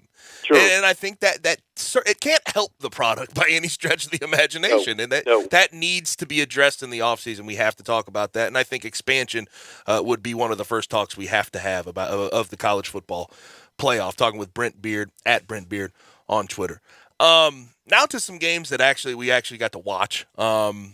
Houston beat Auburn today, 17-13. Second half did not look good for Houston, but they still pulled it out. Auburn finished the year, and this is one of the storylines that I think sort of flew under the radar second half of the SEC season. Lost 5 games in the year. That's right. How quick could this spiral out of control on Auburn and put their coach sort of on the hot seat? Well, I think it could have immediately. Look, you never really know what Auburn's going to do, but at this point, and I credit this to Tom Green, and this was a tweet that he had a few months ago. I want you to get the numbers here. Mm-hmm. That the Auburn coaching staff overhaul, between handing out the new contracts and buyouts for Gus Malzahn and his staff, is running the program $73 million when accounting for the duration of the deals. Wow. That's the thing that throws me off about this whole thing, Brent, is I know a lot of Auburn fans and media and everybody sort of talking about this wanted Gus out of town. But my question this entire time, and you can ask Bryant, you can ask Brett, my question this entire time was, is Brian Harsin any better? And year one would tell you absolutely not. Yeah, well, look, anytime you go into the off season, you've lost 5 games in a row, Auburn's last win, Gabe, was October 16th. And weren't we talking about at that point? I mean, correct me. The conversation around that point was they control their own destiny. Yes, yeah, and it was. That's crazy. Yeah, yeah. There's absolutely no question about that. But see, here's your problem. Malzahn is lauded and applauded, but it doesn't take long to do the math. Malzahn in his last 5 years at Auburn averaged 5 losses a year. So that's true. So the reality here is you're spending $73 million, frankly, on 2 very average football coaches. Mm-hmm. Yes, and that's the problem we run into in college football when we have coaches that we want to move on from. That there's sort of a bar that has been set for Auburn since the beginning of time, trying to sort of surpass Alabama, and they're always trying to keep up, and they just cannot. And no. I think to a certain extent, the fan base, media around there need to sort of accept that. Yes. And Gus, while I know it had sort of run its course, Gus still had some good years there, and I still think. I know his offense eventually sort of wears off and the quarterbacks start to get worse generally year by year. But I still think Gus, in the grand scheme of things, is a solid college football coach. I think, well, let me say this. He's a solid coach, but he's not an elite coach. Right. And even the Auburn beat writers have told us Gus had a lot of problem in recruiting, but particularly with offensive linemen. It's obvious about quarterbacks, and I'll tell you this too, Gabe. The problem is you look at Florida and Emory Jones. You look at Auburn today with T.J. Finley. Auburn's big problem the last month of the season, they simply couldn't score. Yep. And that continued today. But I think what's amazing is you look at Auburn, you look at Florida. LSU has no clue who's going to be their quarterback right now in the grand scheme of things. You could make the play too for several schools, including Texas A&M. Mm-hmm. They were thinking about starting a freshman walk-on or as far as for their quarterback. I'm amazed at the mediocrity in the conference with quarterbacks and how that needs to change between now and next year. Yes, it certainly does. Now, since you brought up Florida, that loss against UCF was terrible. First half, they stuck in there. Second half, they didn't have any effort. It didn't look good. UCF, Mikey Keene somehow got them to win that game. Ryan O'Keefe ran rampant with his 4 carries. Did you ever think, I guess 2 or 3 years ago, in the first couple years with Dan Mullen, that they'd be basically in the same spot they were after the Jim McElwain era? Well, exactly. And the thing we said about Malzahn a minute ago is the same thing with Florida. Mullen either could not or would not recruit elite football players. Mm-hmm. And that has been his problem, and it really showed in the last year. And look, Gabe, and I'm not being disparaging against Emory Jones, of course, but what Mullen saw on a daily basis to make him think that Emory Jones was a quality SEC quarterback is frankly beyond me. Yeah, and he but Brett, I mean, with that, it sort of felt like Mullen was doing everything he could every year to keep Emory Jones off the field until this year when it just sort of boiled over and that's the only guy he had. I mean, Kyle Trask went in there when he was, the backup at his high school, and that was the story we were talking about. It seemed like for a while there, Mullen was trying to keep Emory Jones off the field. Well, and look, I get the fact that he was very loyal to Jones. Jones was his first quarterback recruit, yep. and Jones said he wanted to be his quarterback, and I get that. But the mistake that Mullen made this year was he did not play Anthony Richardson early and often. I don't mean that he had to start him, but he needed to play him a whole lot more than he did. I know that he was hurt. And of course, the good news is Billy Napier is coming, and a lot of these things during the next 2 or 3 years, they're going to have to be patient, is going to be taken care of. But to your point, and there were times in that game where what summed up Florida's season, Gabe, Florida scored, they went ahead by one. Mm-hmm. They kicked off, and the ball hit the UCF up man and bounced back. Not one, not two, but three Gators were in position to get the fumble, and one UCF player, and the UCF player got the ball. Yep. If Florida gets the ball and they go down and score at that point, even a field goal, that is a different ball game as it went along. So, but your point's a good one. It was really an extremely mediocre season for Florida, and I do get why they had to make a change. And it certainly seems like Billy Napier, and I think he's good for the job. We'll see how it works out, but it will be an uphill battle to get the recruits in there, especially now fighting with Mario Cristobal there at Miami. It is a different scene in college football in Florida than it was a few years ago.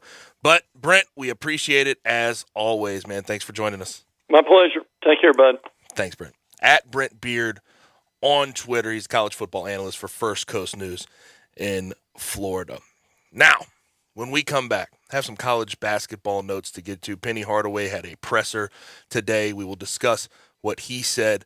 And also, I guess the Big Ten has finally put forth, they were the last major conference to put forth their policy on forfeitures, no contest, what have you. We will discuss all that when we come back on Sports 56 98.5. We are Sports 56 WHBQ. Listen to us daily on 560 AM and 98.5 FM, as well as around the world at sports56whbq.com or on the Sports 56 app. Getaway Sports Bar, the best kept secret in town, open noon to 1:30 a.m. 7 days a week.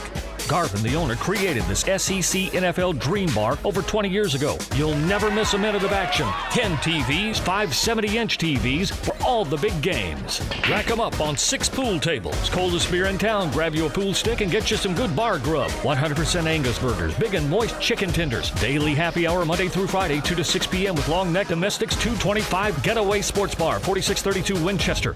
Hey, Jeff Allen, I hear you're making everybody holiday happy over at Gossett Kia South Mount Moriah. That's right, Randy. We're closing the year with the Gossett Kia Command the Season sales event. Not to mention, every Kia comes with a 10-year, 100,000-mile powertrain limited warranty program. Plus, right now, I've got 2022 Kia Forte 179, only $27.99 due at signing. Or get a 2022 Kia Sportage LX $199 per month, or 2022 Kia Sorento $279 a month. Both $34.99 $2.99 due at signing and all 36-month leases. So whether you live in Horn Lake, South Haven, Olive Branch, or Memphis, and let's not forget Lewisburg, you'll be happy at Gossett Kia on Mount Moriah, 2680 Mount Moriah or KiaMountMoriah.com. All 36-month leases, $650 acquisition fee, $30,000 per year, 20 cents excess mileage. Sorrento, NGO 92178, MSRP $30,875. Sportage in 7017,625, MSRP 25,815. Forte 8429,506, MSRP 21,035. Includes all rebates and incentives. Must finance through Kia. Excludes tax title and license with approved credit. See dealer for complete details. Offer valid through 103/21. Dealer stock only. I'm with Pat Donahue from the Rendezvous Shipping Kitchen. Pat, how are things downtown at the Shipping Kitchen? Thanks, Brett. Wow, what a year it's been. 2020 threw a lot of changes at us. One of them was our great Memphis customers figured out how to ship our ribs all over the country. Pat, we know you ship your ribs and shoulder all over the country. What are some of the other popular packages? One of our most popular packages that's come out in the last year or two has been the barbecue nacho box. Well, our nacho box is an all Memphis box. It includes our pork shoulder. It includes our friends at Poncho's cheese dip. Also includes Brim's chips, Felicia Suzanne's peppers, a bottle of our barbecue sauce, a bottle of our famous seasoning, some reheating tips, wet naps, cook hats, and you can even throw in a box of Dinstall's Cashew Crunch for the sweet tooth. And Pat, this ships overnight just like the rest. Brett, it sure does. Where do we order this great food? You can get these boxes by visiting our website. Go to www.hogsfly.com. In the Alley in Mr. Charlie Virgos' Rendezvous, a family-owned restaurant in downtown Memphis since 1948. Barks now offers you just about everything you need for your furry family member. Daycare, luxury boarding, award-winning grooming, veterinary checkups, diagnostic services including digital x-ray, fluoroscopy and ultrasound, complete dental service, vaccinations, preventative care for fleas, ticks, and heartworms, and just about any needed surgical treatment. And did I mention that we treat cats and all types of exotic pets? We are the newest member of the Barks family and the newest, most high-tech veterinary hospital in the Mid-South. Located directly across the street from Barks and Recreation, we are a full-service hospital with a fantastic, experienced staff. If you're having problems getting a timely appointment at your current vet's facility, we are here to serve you. Call us at 901-979-8888. Barks and Medication. Excellence in veterinary care. Did you know nearly 40% of men under 40 and over 75% of men over the age of 40 experience sexual performance concerns? At the Memphis Men's Clinic, their experienced physician performs a comprehensive evaluation that determines which specific issues may interfere with your sexual performance. These issues can vary and range from anxiety to medical issues, low testosterone, or erectile dysfunction. The Memphis Men's Clinic has evaluated hundreds of men of all ages over the years and reestablished a normal sexual life. The Memphis Men's Clinic will work aggressively to resolve issues and allow you to restore your sexual health and overall well-being. That's the Memphis way. If you're 20 years old or 90 years old, come and get cared for the Memphis way. Treatment that's based on your specific needs after a professional clinical evaluation by their experienced board-certified physician. Call the Memphis Men's Clinic today at 901-443-0475 or visit memphismensclinic.com. Hotty toddy Ole Miss. Boom! That's a way to start it. Right open down the seam. Caught. Touchdown. Caught at the 20 by Braylon Sanders. He trots into the end zone. Touchdown. We run the silk. That Corral is on a roll. He's got it to the 20, to the 10, to the 5. Lane Kiffin throws his clipboard. The Rebels battle Baylor in the Sugar Bowl on New Year's Day. Kickoff at 7:45 with pregame coverage starting at 5:30 on your home for the Rebels. Catch Ole Miss Rebels football right here on Sports 56 and 98.5 FM. Now, back to Sports Time on Sports 56. Here once again are Brett Norsworthy and Gabe Kuhn.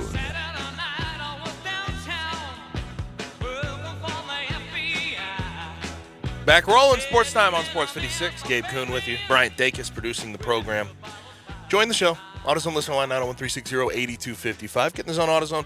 Also, watch us live, see our bright, smiling faces, and you can message us on Twitter, Facebook, YouTube, Twitch, and at sports56WHBQ.com. Now, college basketball, where do we start? I guess we'll start with the Big Ten policy change. And this is an interesting one because it's the only one like it in college basketball right now. Big Ten originally had planned for forfeitures for teams that could not participate. but they have reviewed it. They said, and I'll just read it because it could get confusing. We'll talk about it after. The release from Kevin Warren says, upon review and approval by the conference office, in consultation with the participating institutions and Big Ten Chief Medical Officer Dr. James Borchers, the competition that is affected may be rescheduled or declared a no contest or declared a forfeiture.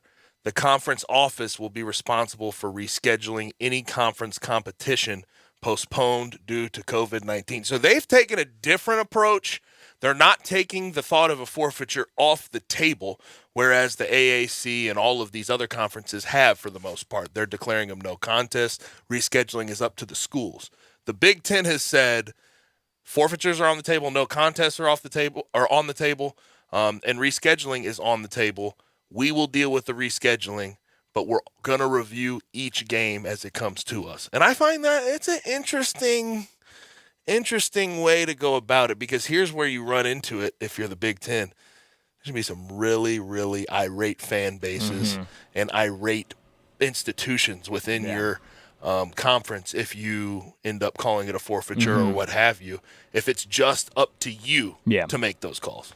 Well, I'm interested to see how they do it. We'll have one at least. Of course. I mean, it is. I'm telling you right now, with the way that Omicron is spreading, it is inevitable. But I'm not necessarily opposed to it, because I think something that we've been talking about, obviously it's different with bowl games, but when you think, hey, maybe your star player is out with COVID, maybe a couple other guys, and you say, well, maybe we should just call this game off. They're saying we can just call it a no contest, or we can reschedule it down the road. I think this takes that out, and I think that's could be a good thing. Also, when you talk about rescheduling and stuff, the Big Ten is a tough conference. I mean, there's some really good teams in there, and if you get to a point down the road where maybe you're Michigan, you have Ohio State coming up and Michigan State coming up, and the only time to put a game in is in between there. If I'm Michigan, I don't want to do that. And here's where I guess this is where I come from in this sort of conversation, is with the Big Ten and Kevin Warren and what he did in canceling the football season and then reinstating it during the first year of COVID.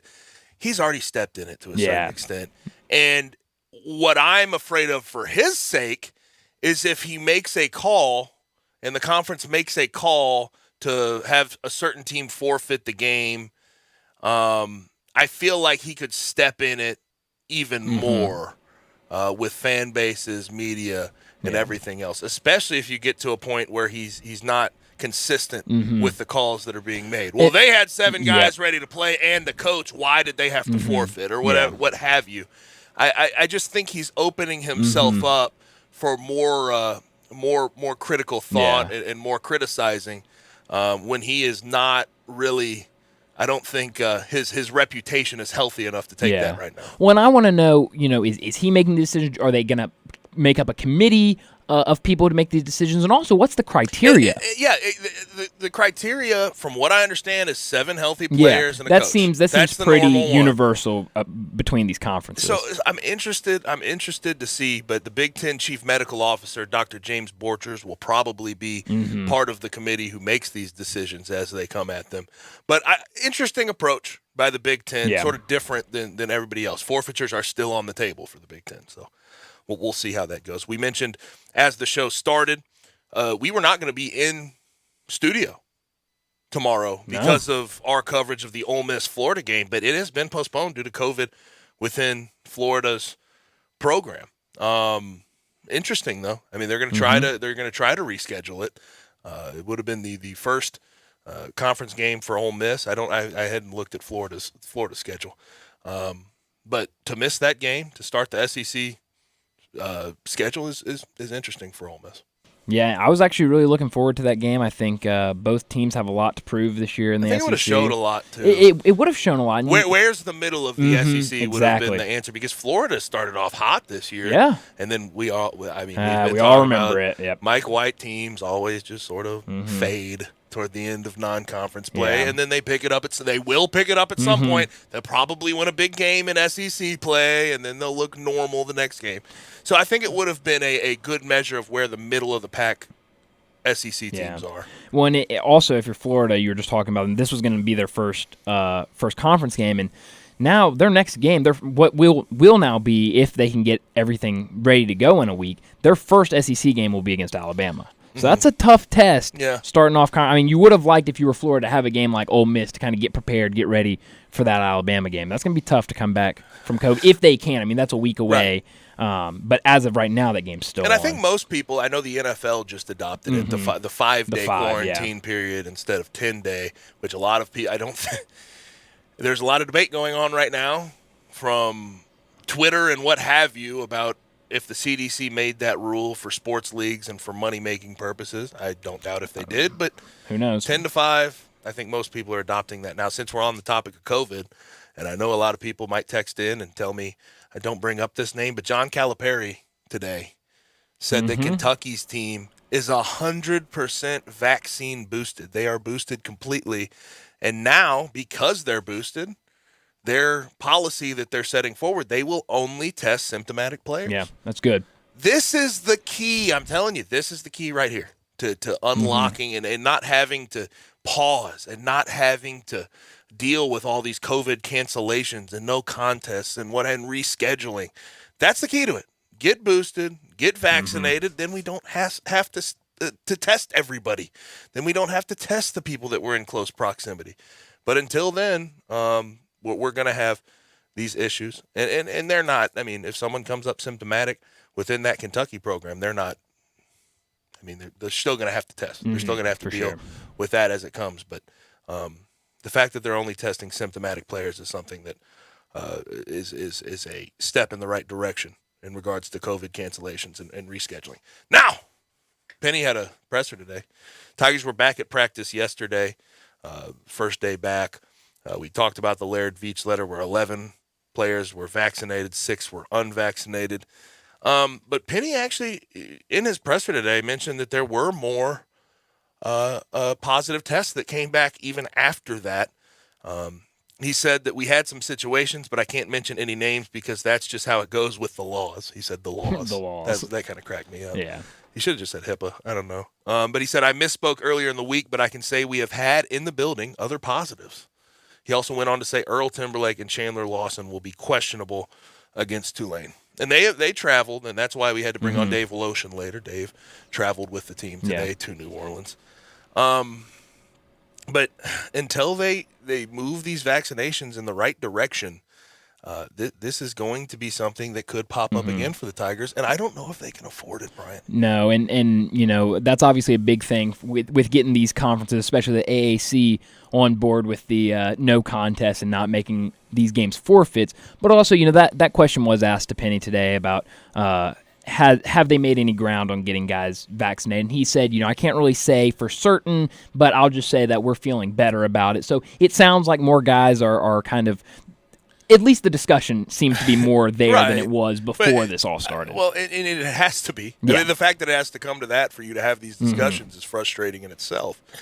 But also with Penny, with vaccination status, he hasn't been straightforward with the media or the fans or anybody else. So I wouldn't necessarily take his word that they're moving in the correct direction, that more people are getting vaccinated. I mean, the only thing we can be updated on is through Penny's voice, through Penny talking to the media. So I don't know what to take away from him saying we're moving in the correct direction, because we've heard 90%, we've heard 100%, we've heard all these things, and they turned out not to be true. Now, it's interesting when you look at AAC play for the Tigers because there's so much on the table for them. And like, in theory, they could sweep through conference, be number one in conference with Houston, down Tremont Mark for the year, down Marcus Sasser, their leading scorer for the year. It's interesting to look at because the Tigers have a lot on their plate and a lot of games they can win. There is issues, though. If they go on the road and lose those games that we're used to seeing them lose against Tulsa, the 40-point loss at Tulsa, right? That becomes a big issue. That puts them on the bubble nearly immediately without having that Tennessee game on their schedule.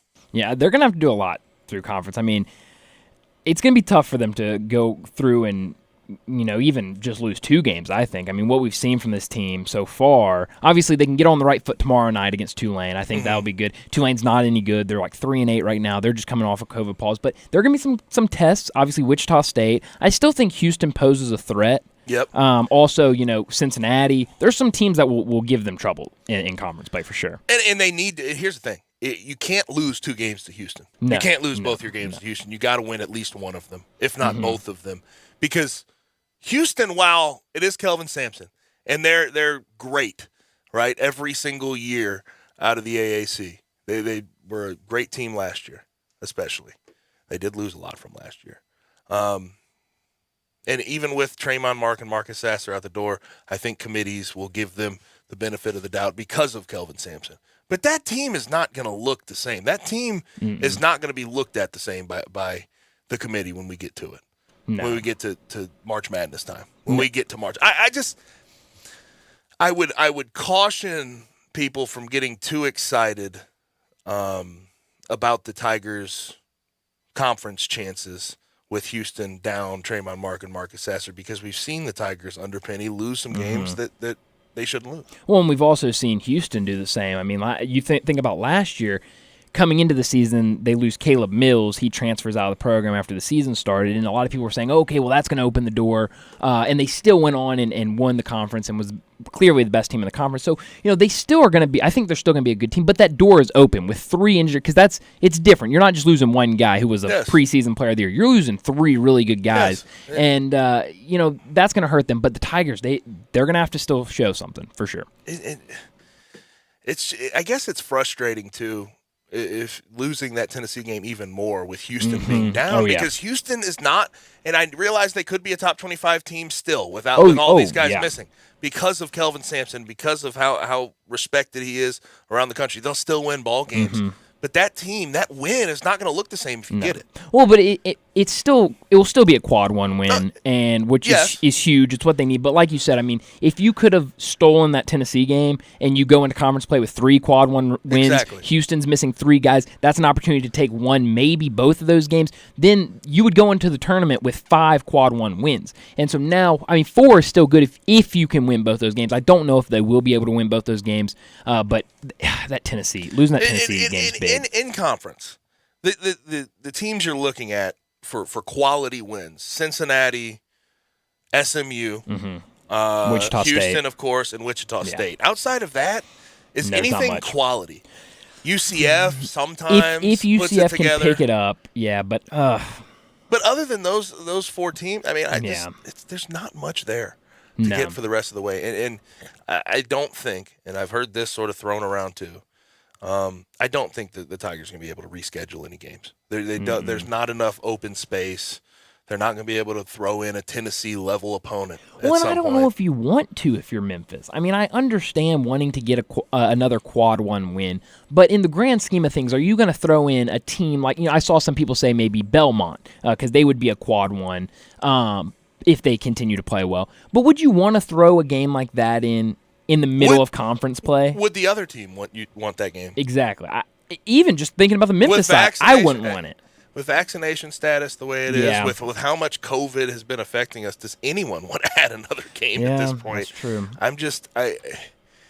It's going to be an uphill battle. There's no question about it for the Tigers. 5-4 right now, going into a game against Tulane in New Orleans. Should win the game, but if you lose games like that, it's not in conference at all, you're putting yourself in a really, really bad position. Now, we're going to switch gears when we come back. Before we bring on Bo Marchand at 5, have some NFL to discuss. NFL Week 16 wrapped up last night. Dolphins versus New Orleans versus the Saints. Ian Book was the starter, and boy, he was bad. We'll talk about that when we come back on Sports 56 98.5. Hi, this is Eli Savoy from Sports 56 Mornings. I want to wish all of you a very Merry Christmas and a Happy New Year. I hope everyone has a wonderful holiday season. And don't forget to join Greg Gaston and me weekday mornings from 7 to 10 right here on Sports 56 and 98.5 FM. I was getting my coffee today, Jose, and I heard there's a new way to get our jobs done at a price we want to pay for them. Grow profits and find new workers. Sure, boss. I downloaded the ZipCat construction app, Jose. Used the work icon, created the job description, and priced it. Yes, boss. Another contractor will buy it, and we got 3 days to accept and mutually approve the job, Jose. Sure thing. New concept. No more estimates. We control our price with ZipCat. Contractors, plumbers, electricians, etc. Find jobs listed with ZipCat. That's ZIPCAT. Download the ZipCat app now for free on the App Store and Google Play. ZipCat app, the best tool in your toolbox. If you drive a car, truck, SUV, or vehicle of any kind, you need Get Upside, the free gas app that pays you cash back for every gallon of gas you buy. That's right. With the free Get Upside gas app, you can get up to 25 cents a gallon cash back every time you buy gas. Nearly 3 million people have earned cash back with Get Upside just for buying gas. I always use Get Upside. Some months I make $200 to $300. I love getting money back for things I use every day. It's just free money for buying gas. There's no catch. It's simple. And you get your cash back right away. Download the free Get Upside app now in the App Store or Google Play to save up to 25 cents per gallon when you buy gas. Use promo code GET for a 25 cent per gallon bonus on your first tank. That's up to 50 cents a gallon on your next fill up. You can cash out anytime to PayPal or an e-gift card for Amazon and other brands. Earn cash back on gas on every fill up. Just download the free Get Upside app and use promo code GET for a 25 cent per gallon bonus on your first tank. That's code GET. If you need glass replaced, there's only one name you need to know. Binswanger Glass, the largest full-service glass company in the U.S. They've been an industry leader for over 145 years. For all your residential, commercial, or auto glass needs, Binswanger Glass is the name you need to know. 24-hour emergency service for all commercial customers, plus a nationwide warranty on all professionally installed glass. Visit Binswanger Glass in Midtown at 340 South Hollywood across from the Liberty Bowl. Visit binswingerglass.com. Binswanger Glass. Nothing says Happy New Year like getting the SUV, car, or truck you want to drive into 2022. Everything you want is here at the new Auto Universe Germantown. Have you heard about this? Nothing but the best. The finest vehicles you'll see in one place anywhere. Make it to the lot and showroom on Winchester just off 385. Auto Universe is a lot full of luxury automobiles like Lexus, Infiniti, Audi, Jeep, Mercedes, Nissan, Honda, Chevy, Toyota. And get this, no haggle pricing. If you're looking for a slightly driven, previously loved pre-owned vehicle, you got to see these at Auto Universe Germantown, and they tell me they're adding more by the hour. Or go to eautouniverse.com. Happy New Year from their family to yours. The only dealership you'll ever need. Unbelievable selection, simplified financing, top service technicians, even collision repair. Everything you want in one place. It's at 7300 Winchester, just off 385. Only the best make it here to Auto Universe Germantown. That's eautouniverse.com. Hotty Toddy Ole Miss. Boom! That's a way to start it. Right open down the seam. Caught. Touchdown. Caught at the 20 by Braylon Sanders. He trots into the end zone. Touchdown. We run the silk. Corral is on a roll. He's got it to the 20, to the 10, to the 5. Lane Kiffin throws his clipboard. The Rebels battle Baylor in the Sugar Bowl on New Year's Day. Kickoff at 7:45 with pregame coverage starting at 5:30 on your home for the Rebels. Catch Ole Miss Rebels football right here on Sports 56 and 98.5 FM. Now, back to Sports Time on Sports 56. Here once again are Brett Norsworthy and Gabe Kuhn.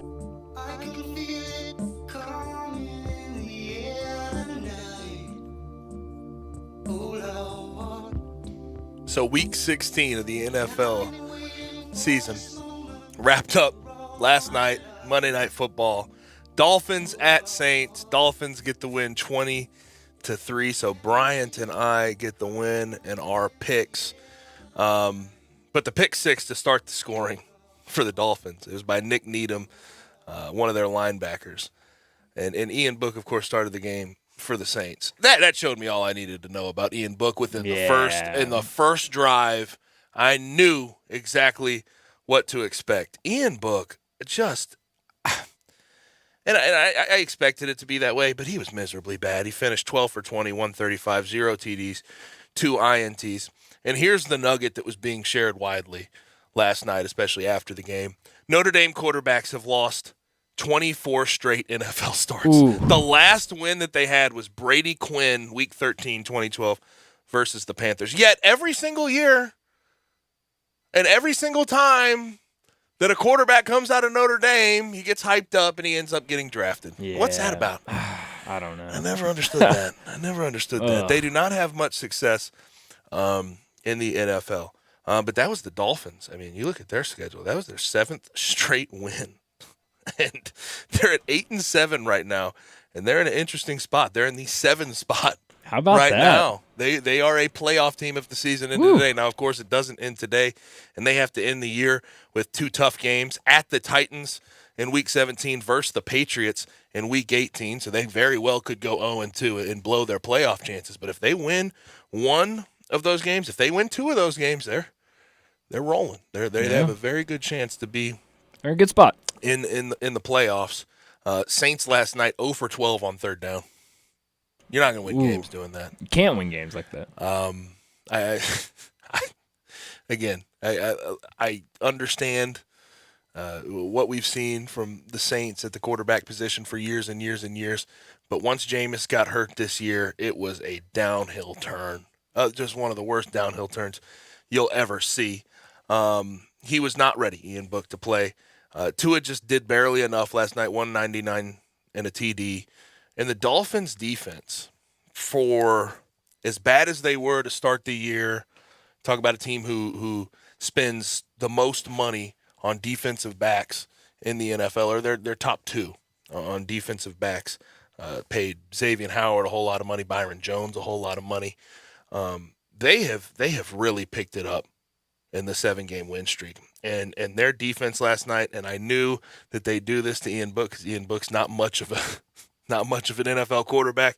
They blitzed him just about every play, Brian. I mean, engage 8 if you play Madden.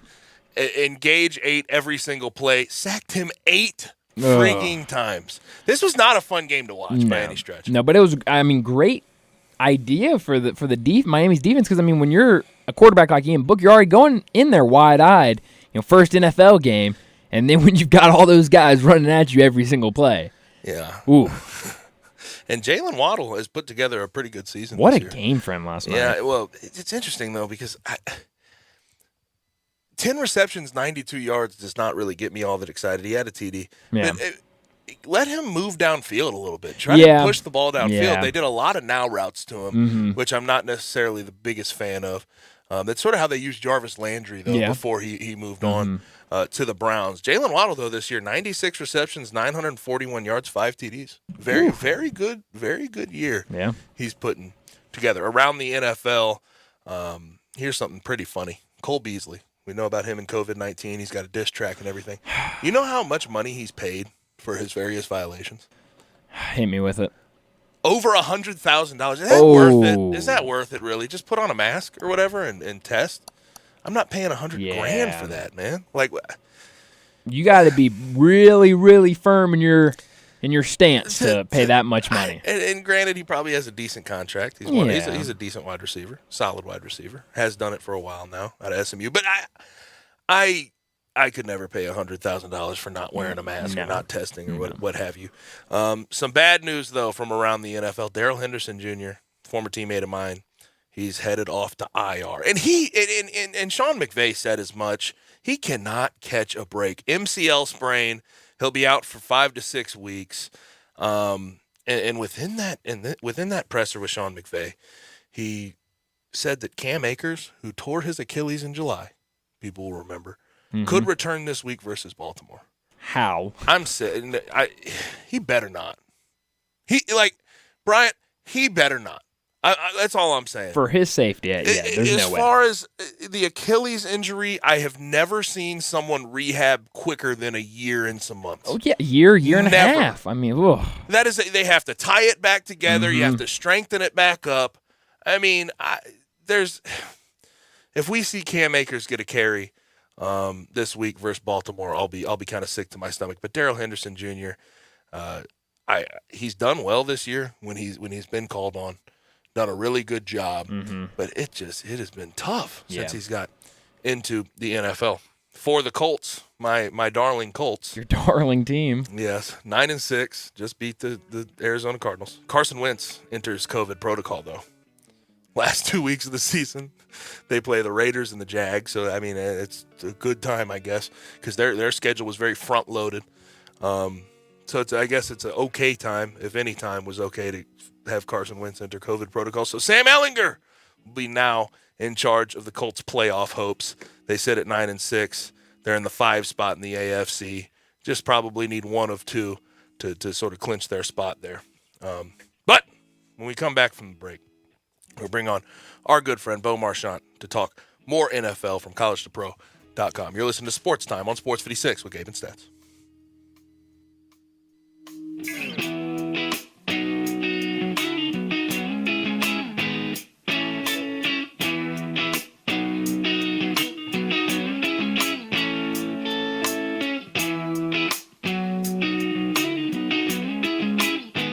Need to sell your home? You're in luck because I buy houses. All you have to do is call Bill at 901-406-1101. That's 901-406-1101. Grab that PIN, 901-406-1101, or just save it in your phone.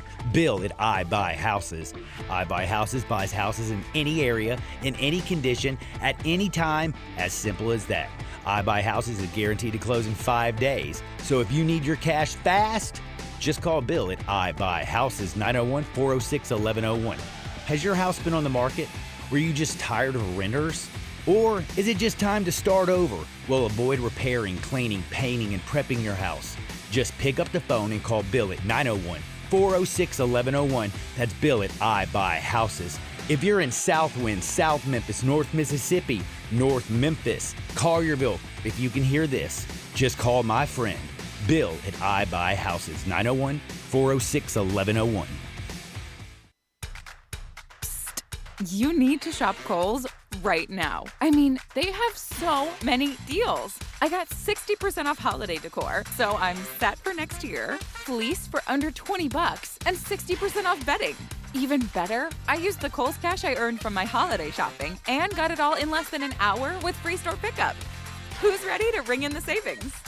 Select styles. Ends December 31st. Some exclusions apply. See store or Kohl's.com for details. Two of college football's most exciting offenses will clash in this year's AutoZone Liberty Bowl as Mississippi State takes on Texas Tech. This one could be a scoreboard buster. Then at halftime, there's more high-octane entertainment with Jason D. Williams. It's all happening December 28th at 5:45. Get your tickets today by calling 795-7700. The Tennessee Highway Safety Office reminds you that fans don't let fans drive drunk.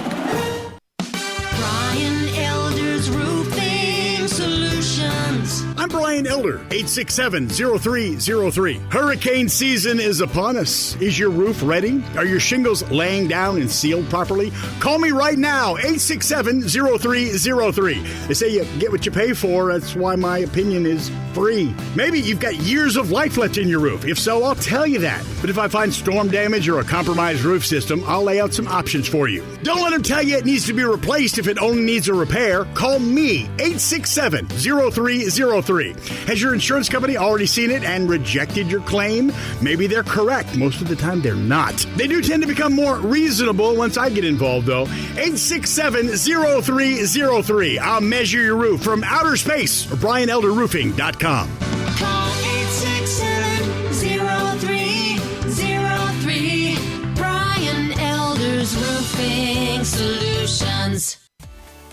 At Jason's Deli, when you're dining in or picking up curbside, you can expect wholesome food and no surprises, just delicious sandwiches, crisp salads, and quick quality meals made with the freshest ingredients and no artificial trans fats, MSG, high fructose corn syrup, or artificial colors and dyes. Around here, a lot of thought goes into what we put into our food and what we take out of it, because you're not just taking a bite, you're getting a taste of who we are. New items are constantly being created to expand our menu for all tastes and special diets with vegan and gluten-free options available. Convenience and on-time delivery you can count on. It's just a click away at jasonsdeli.com, so whether you need to feed 5 people or 5,000, the team at Jason's Deli, they have the credentials and the commitment to keep you satisfied. Freshness is nearby at Jason's Deli with locations at Ridgeway in the Park Place Center, Poplar and Highland, Germantown Road in Cordova, and on Goodman Road in Olive Branch. Jason's Deli. It's wholesome food and no surprises.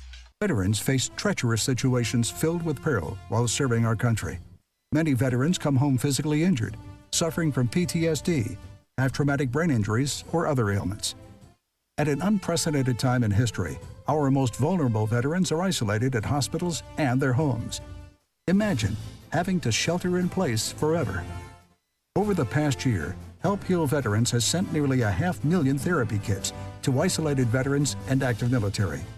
Help Heal Veterans, with the support of citizens like you, creates, manufactures, and distributes therapeutic art and crafts projects for our veterans and military, making things better together. Join us in supporting an isolated or sick veteran and help them through this desperate time. To learn more, visit healvets.org. This message is furnished by Help Heal Veterans, a not-for-profit organization that has been helping veterans for 50 years. healvets.org. Brett Norsworthy here for FanDuel, and each week means even more in the college football playoffs. That's why FanDuel Sportsbook is hooking up new customers with 30-1 enhanced odds on any team to win their semifinal game. That means you can bet $5 to win $150 on any team to make it to the final. Come on, ride that SEC. Georgia and Alabama. Let's don't overthink this. Just sign up for FanDuel Sportsbook using promo code CASH and make a deposit to claim your 30-1 enhanced odds. It's simple to use, easy app, great new offers every day, safe and secure, and when you win, FanDuel will pay you your winnings in as little as 2 hours. Don't miss your chance to win $150 off a $5 bet on the college football playoffs. Already have a FanDuel Sportsbook account? FanDuel hooking up all customers with $50 when you refer a friend, plus your friend will get $50 as well. Download the FanDuel Sportsbook app and head to sportsbook.fanduel.com and sign up using promo code CASH to get 30-1 odds on any playoff team to win. Must be 21 and older and present in Tennessee. New users only. $10 first deposit required. Must wager in designated offer market. Max bonus $150. Bonus for Tennessee users fulfilled in site credit within 72 hours. Tennessee site credit expires 14 days after receipt. Restrictions apply. See full terms at sportsbook.fanduel.com. Gambling problem? Call the Tennessee Red Line at 1-800-889-9789. We are Sports 56 WHBQ Memphis and W253DF Memphis, Flynn Broadcasting Stations.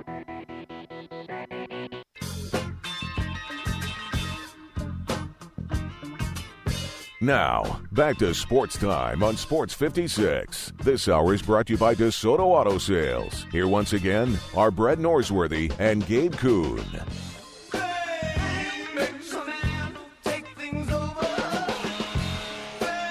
Hour number 3 is here of Sports Time on Sports 56. Gabe Kuhn with you.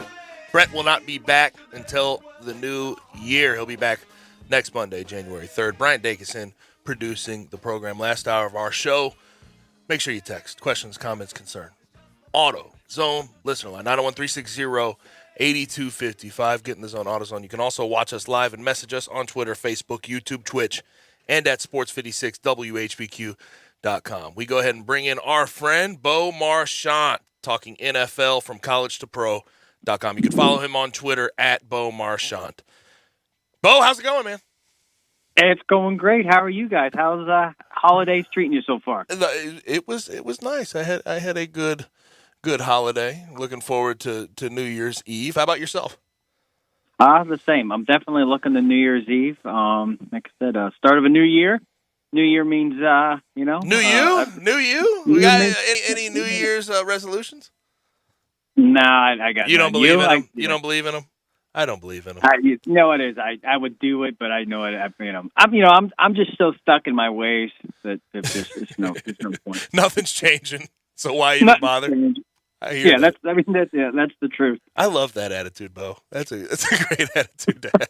Gotta love it. So what you get? Real quick. The same boat you got in 2021 is the same boat you're gonna get in 22. Yeah. So. No, I hear you. I just hope COVID. I hope we move through it. Is by the end of 2022, I really hope that we are almost fully past it by then, because it is killing a whole lot, especially not just in the sports world, but of course nationally, internationally, it has just been terrible to deal with through these past 2 years. But last night we had Monday Night Football. I'll spare you from the Ian Book, from the Notre Dame talk, because my gosh, he was really bad. He was really bad last night, but I don't think he had much of a chance. The Dolphins were blitzing him just about every play, 8 sacks on him. Dolphins, with that win, though, over the Saints, move into the 7 spot right now. If the season ended today, they'd be a playoff team. Do you think that this 7-game win streak is really because they are a solid team, or do you think they've sort of gotten an easy schedule? I think it's a little bit of both. I mean, I respect Brian Flores as much as any coach out there. I think he's done a phenomenal job, especially, his first year in Miami. But, we can go look at the wins, 2 wins against the Jets, the Giants, and so on. Last night, I think under any other circumstances, I think the NFL postpones that game. It just happened to be the Monday night game, and they didn't want to move it back just because they were so late in the season. And, you could technically argue, if you're a Saints fan, even the franchise itself, that, that game shouldn't have been played. 22 guys on the COVID list. They moved all the other games, but again, they did not do that. They did not afford that luxury to the New Orleans team. But at the end of the day, Miami, they still had to go out. They had to win the game, which they did. And, you can only play the team in front of you, and the hand that you're dealt, the hand is you're dealt. And, are they a team that I think even if they make the playoffs, are they going to make noise? I do not think that. But at the end of the day, Tua's playing well. I think he has as many wins as Justin Herbert. Mm-hmm. I think so. Not on Herbert's level, but just we like to say, hey, quarterbacks wins games. So Tua's quietly carving out a little bit of a niche with the fans. Do you think he's been unfairly criticized though in his sort of young NFL career? I totally think he has. It's just certain guys have become lightning rods for positive, feedback or negativity. And for some reason, and he's the nicest guy. He is. He's not flamboyant. He's not, he's just a nice kid. He was a nice kid at Alabama. Just one of those strange things. People just get upset, I think, because maybe the early, tank for Tua, and there was so much hype, and he was going to be the number one pick, and then he slid to, I think, 5th overall, and Justin Herbert goes 7th, and Justin Herbert plays like the next Dan Marino, and and just all backlash, and and I think he's been so resilient because we know Miami wants Deshaun Watson, and I just think to be able to go and do your job at a high level under that kind of scrutiny behind the scenes, knowing that the guy that's paying your bills wants to pay somebody else to do your job. And he's playing, as a young man especially, I just think that really speaks volumes to his character. And my knock on Tua it's not about his play. It's just he's a fragile guy.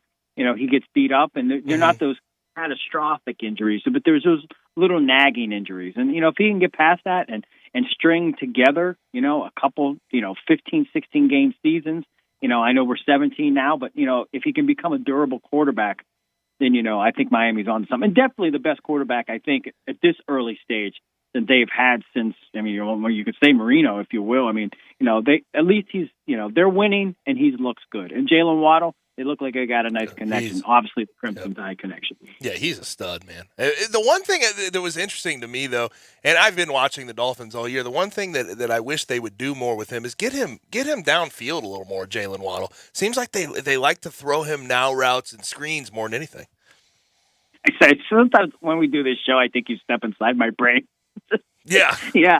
It's just, you think of Jalen Waddle, you think of big deep play. threat, fast, get him downfield. Yeah, you have the ability to do it, stretch the field, and just make it a little bit easier on everybody else when you're doing these dink and dunk routes. They watch film, you watch film, listen, they're not going deep. This is what they do. And, but hey, maybe Flores is saving that for the last couple weeks. So, and next week when we do the show, we'll talk about how Waddle had all these, he set a record for rookies with, 3 30-yard touchdown catches by Tua or something. Right. And look, great minds think alike. That's what I'll chalk that up to. But it reminds me really, and I brought this up in the last segment with Bryant. It reminds me of what the Dolphins did. And I know Brian Flores wasn't there for this, but it reminds me of what they did with Jarvis Landry. They never really pushed him downfield at all either, but he did catch 100 balls a year, and that's just sort of what it was before he moved on to the Browns. when they showed that stat last night, I looked at my wife, and she didn't know what I was talking about. I go, he's the next Jarvis Landry. Jarvis was down there in Miami.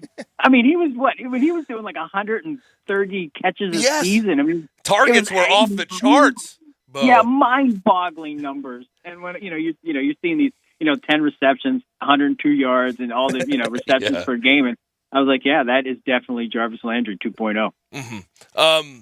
So sticking with the AFC East, I watched that Bills-Patriots game, and I couldn't help but think this is how the first game should have gone if the weather and the wind wasn't as wild as it was. Yeah, I think barring the elements as crazy as they were when they played in Buffalo, I think on a level playing field, I guess, or normal conditions, Buffalo is the better team. And I just think, Belichick and Mac Jones, we're going to talk about that duo, for years to come, I assume. But at the end of the day, Mac Jones is learning on the fly. He's doing a phenomenal job, but we know that, he's not going to take over a game. He's not going to lead the team back if they're in a big deficit. That's a ground-oriented run team. It's been that way since, that's what they were last year with Brady, with Cam Newton in the run game. And, they'll be able to move the ball a little bit better this year. But, I think even on paper, I picked Buffalo to win the Super Bowl, so I think they're a really good team. They hit a giant pothole, and luckily they got out of it. And you always have the next biggest game. This is the biggest game, or this is your biggest game. I think if you looked at that game and where this franchise is and where they want to be, this was the most must-win game of this, Josh Allen, Sean McDermott era. It was, losing at home in such a demeaning, getting pushed around and bullied by that offensive line from the Patriots. And then you were able to go to Foxborough and kind of give them a little bit of their own medicine. I thought that was a huge statement win, and just in terms of righting the ship. And what a great feeling that you go to Foxborough, you knock off the Patriots, and it really just,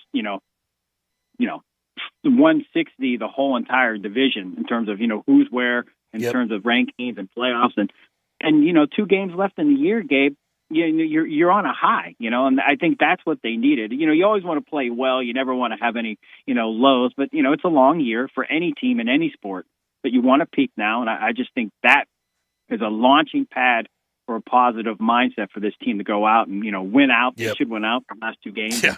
And, and then the playoffs start, and then it's anybody's game. Yeah. The Bills better win their last 2 games, Falcons and Jets at home. Yeah. Please win those games, Bill, so we don't have to think too hard about you going into the playoffs. But we'll see what happens. The one thing I just can't help but notice and get frustrated about watching the Bills is how good would they be if they had a solid run game to lean on? Yeah. Brian Debo, you wonder if they do run the – but it's with Josh Allen, Josh Allen. Yeah, they love running Josh Allen. Yeah, they love running Josh Allen and Zach Moss, Singletary. They get a little handful of carries, and they just don't use the running game. And I do think that's the Achilles heel of that team is playoff football. As much as we want to talk about high flying offenses, at the end of the day, you got to be able to do everything. You got to run, you got to pass, you got to play defense. If you're missing one key element when you're with the best of the best of any league, if you're missing something like they're missing that run game, I think it comes back to haunt you. And when I thought Buffalo, I thought Zach Moss would take a big step. I thought he would be the featured guy, and he's kind of really fallen off that role. It's definitely Singletary's job, but I don't even really think he has a stronghold. Matt Breita's there. There's this non-existent run game. I think you and Brett spoke about it a couple weeks ago, when Josh Allen left the game in the walking boot, and he had, 17 carries, just crazy amount of carries. You're just an overuse of a guy that you need to depend on, but you're dependent on him a little too much. But you're right. If they could find a way to run the ball, and I don't necessarily think it's not Singletary or Mosses that can't do it. Right. I just think that they, the scheme and what they like to do, they just don't want to run the football. Philly used to be like that. No matter what they would do, they couldn't pass the ball. But Doug Penderson, they would do pass, and even this year, they started off slow, and in Jeff Lurie, the owner, there was all these rumors that they always wanted to put the ball in the air. They flipped the script, and look at they've won 7 or 8 games, or 8 and 7. They're on that wild card hunt here, and they can run the football as good as any team out there. Mm-hmm. Now, sticking with the AFC, but we'll transition to the NFC here in a second, because I do want to talk about Jalen Hurts and what he's doing with the Eagles. Chiefs are at the top, 8 wins in a row. Everybody counted them out too early, and they look very good right now. Defensively is where you have to point to, too. And I think Patrick Mahomes also has decided that he is not going to be as exciting at all times, and that has made him more exciting, weirdly enough. Things have sort of opened up in front of him, and he's playing more within himself, and it has served that team well. But in the AFC, of the playoff teams right now and teams that could possibly get into the playoffs, we're talking about Chargers, Ravens on the outside looking in. Who is the team that sort of, like, I'm not going to say is a sort of favorite to go and run through and get through the AFC? Who's the scariest team, though, outside of the Chiefs in the AFC? Man, I think they all are in a little bit of a weird way, because it's just been such a strange season. We've seen dominance from the Titans. Mm-hmm. We've seen a little bit of dominance from Buffalo. I'm still skeptical on Cincinnati. I think it's kind of like the Arizona Cardinals. You're the new guys, on the block. You kind of got to establish yourself. Doesn't mean they can't do it. Right. But, I wouldn't put them against some of these, I could consider maybe juggernauts that we're kind of used to seeing, and, they've played that role, and maybe it's their time, if you will. But, you don't want to play Belichick, and of course not. And I had the Colts win in the South. So, if they get in, I think, they could be a team, a hard out again, if you will. The fun thing is, I still think at a point, it's like, Bo, who do you think is going to win the Super Bowl? I could probably give you a different team, probably all the way up to the week of the AFC and NFC championship game. Because, look at the Chargers last week. They had 41 points to the Texans. Mm-hmm. And that's when you were talking about, the Bills playing the Falcons and the Jets.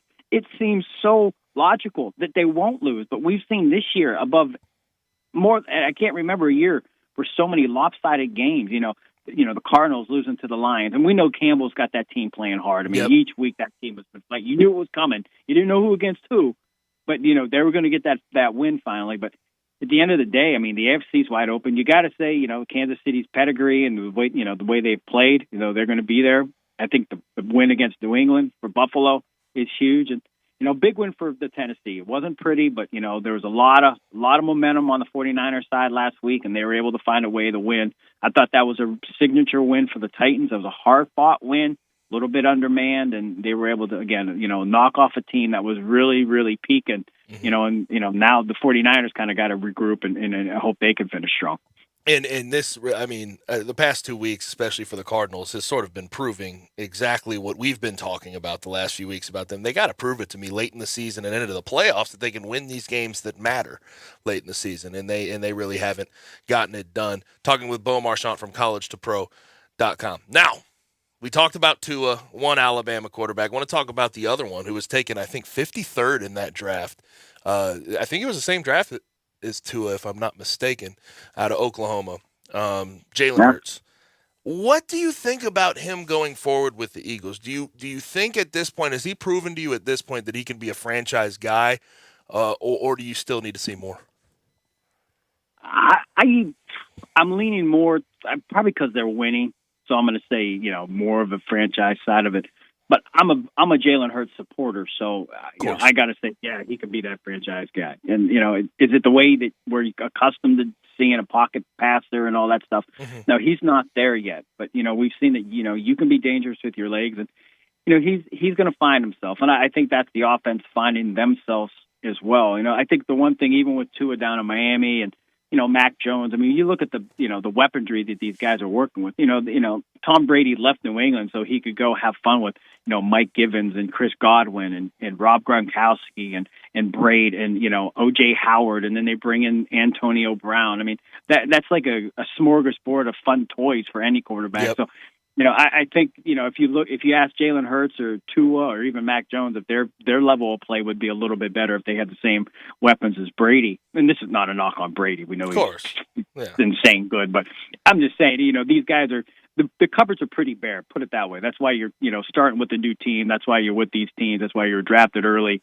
Because there's a lot of work to be done. At the end of the day, though, Hurts, it goes back to how Tua's handling it. And maybe Tua, saw it firsthand how Jalen handled, his benching when Tua took over, and how Jalen was, hey, you know what, this, I'm just going to handle this like a man and go about my business.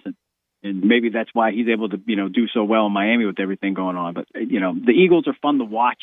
My daughter's boyfriend's a big Eagles fan, and we got him an Eagles hoodie, one of the veterans hoodie for Christmas. And, I texted him. I said, do you like the hoodie? And he goes, I was wearing it all day. So, he spent the day after Christmas wearing his hoodie, loved Jalen Hurts, and was appreciative that they were able to get that win over the dismal Giants. Yeah, and I like to think of myself as an Eagles fan too. They gave my buddy Jake Elliott, obviously played with him at Memphis. They gave him a pretty good contract, so I'm a big fan of the Eagles because of that. And they also have Jannard Avery, one of my former teammates there.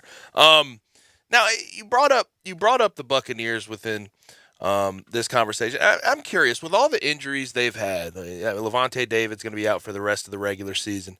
Chris Godwin, tore an ACL, will be out for the season. Has any of your confidence in that team wavered because of those injuries? Well, you know me, I'm a big skeptic of the Buccaneers. So, this is kind of put up or shut up time now. I mean, all those fun pieces that Brady was accustomed to using, they're no longer there. I still think Antonio Brown has a ton left in the tank. Yes. I don't know about Gronk, but with that said, I mean, Keyshawn Vaughn, he looked good. Ronald Jones, I think, still gets a little bit of, I think he's underrated. I think Fournette still gets the hype out of that backfield. I think Shaq Barrett's missing time. The defense, we saw it last year when they made the run. If that defense can get on par and get hot, I think Brady can still play and do what needs to be done. And the biggest thing, Gabe, is I think this is, and Todd Bowles, the defensive coordinator, and then Byron Leftwich, their offensive coordinators, two hot candidate names. Yep. This is the time. I always think of Brian Billick, when he coached with the Vikings, and they had Moss and Jake Reed and Chris Carter and all Robert Smith, and then he went to the Baltimore Ravens, and you had Trent Dilfer, and then the covers were bare, and you had to rely on Chris McAllister and Ray Lewis and the defense, and it was just a different mindset, and it never happened. Mark Martz, with the Rams, he goes to Chicago. Yep. You don't have all those guys, so I think Byron Leftwich, this is where we're going to see how good of an offensive coordinator he is if he can make that offense run without all those spectacular pieces we're accustomed to see. And it's going to be hard. If he fails a little bit, I'm not going to knock him, but I think that's really going to show some grit in terms of, and same with Bowles. If they can kind of muster up some solid play and get a deep run in the playoffs, missing the pieces that they are, it just speaks volumes to their coordinator's jobs. So I've had trouble with this. I've been asked this question. I want to see how you answer it, though. In the NFC, who is the team to beat? I mean, the obvious answer you would look at, you say the Packers, they're the number one seed. They're all, in all likelihood, if they finish the season strong, going to get that bye. As long as they beat the Vikings and then the Lions, they should get the first round bye. But the Cowboys, Rams, and Bucks, I mean, even the Cardinals to a certain extent have been really good this year. Who is the team out of the NFC that you're most scared of? Right now, if I had to pick one team, I'd say the Rams. I think when the Rams are on... My exact answer, Bo. That's interesting. Yeah. People are going to stop listening. Like, all they do is agree with each other. Like, right, exactly, man. What's going on?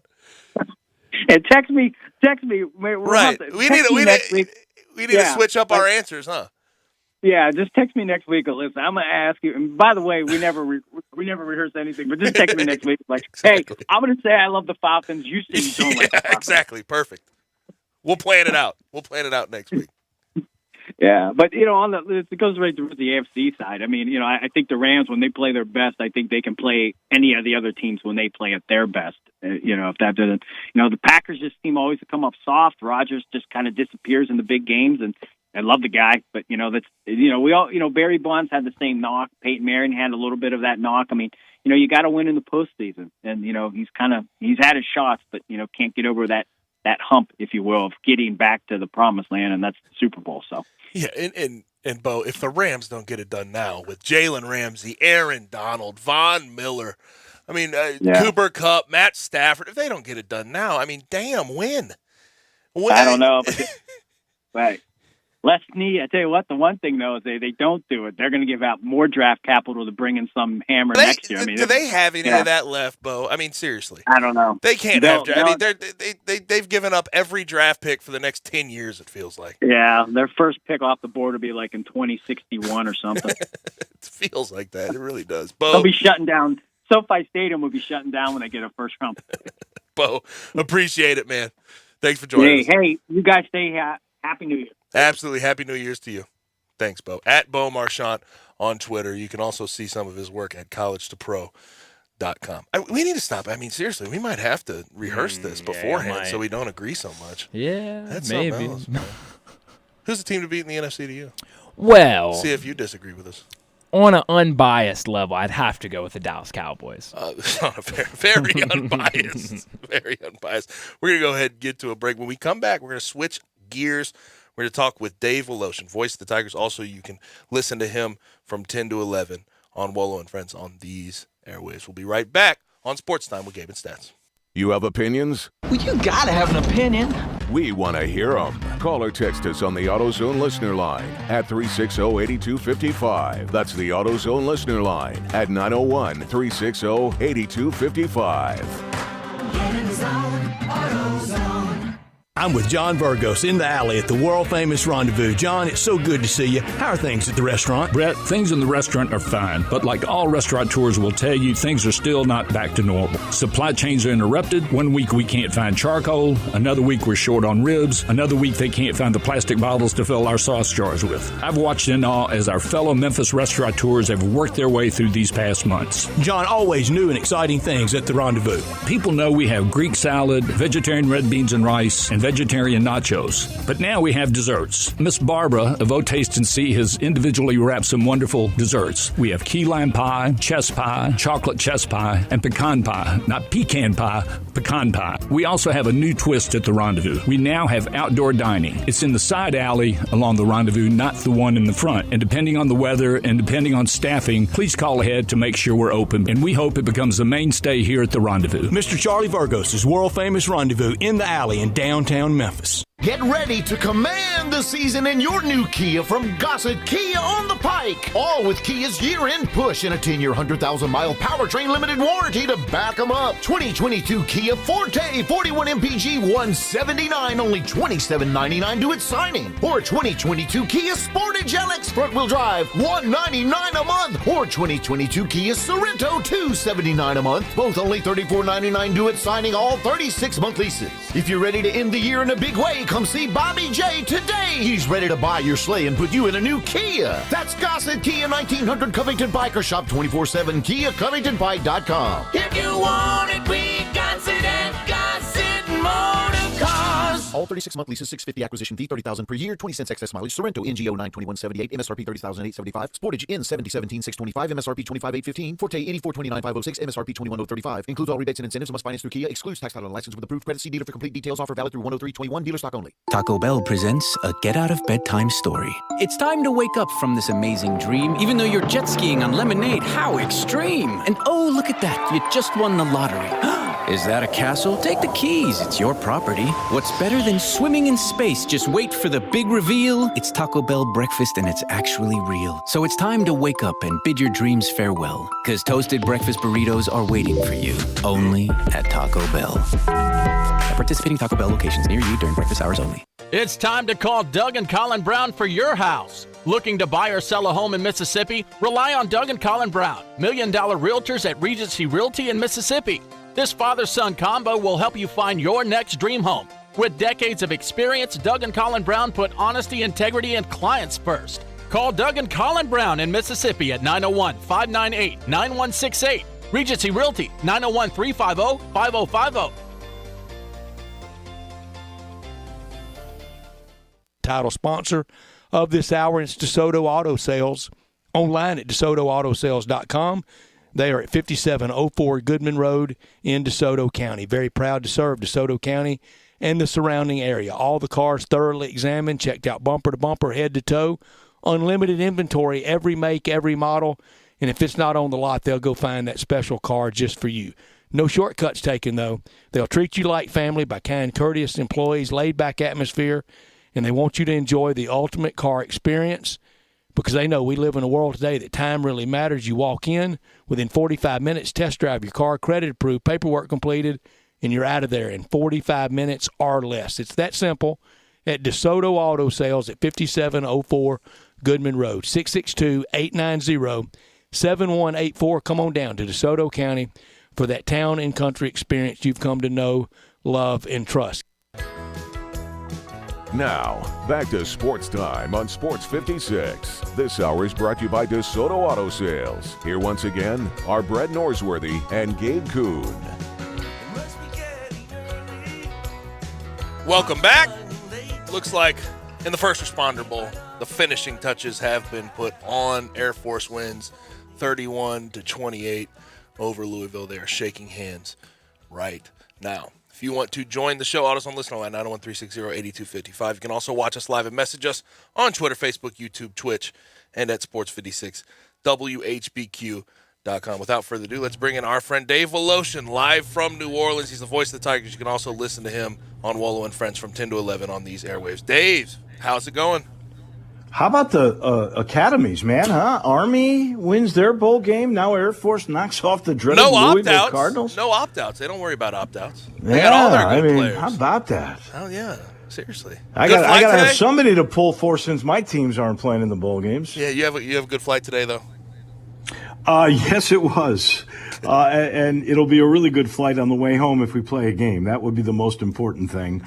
And it sure looks like that is going to be the case. Memphis obviously hasn't played since the win over Alabama. But the Tulane Green Wave haven't played since December the 7th. They've missed 3 games, but apparently they're good to go. So we'll see. Did the guys seem in good spirits, though, after the long pause on the plane at least? You know, they do. I was trying to count who's there, who's not there. And there was a high spirit, a lot of joking around with the guys amongst themselves. I hope that they have learned their lesson. I hope that they have taken a shot for the team because this stuff obviously is not going anywhere. There was another bowl that was UCLA is out, or some other school out of the Holiday Bowl. So that bowl's bit the dust. That's 5 bowls that have bit the dust. And I do have a good feeling as if we're at the crest of all this, and that so many people have gotten it that they're either going to have antibodies or more people are taking their shots. And I think, Penny's message probably to the parents of these players is pretty clear.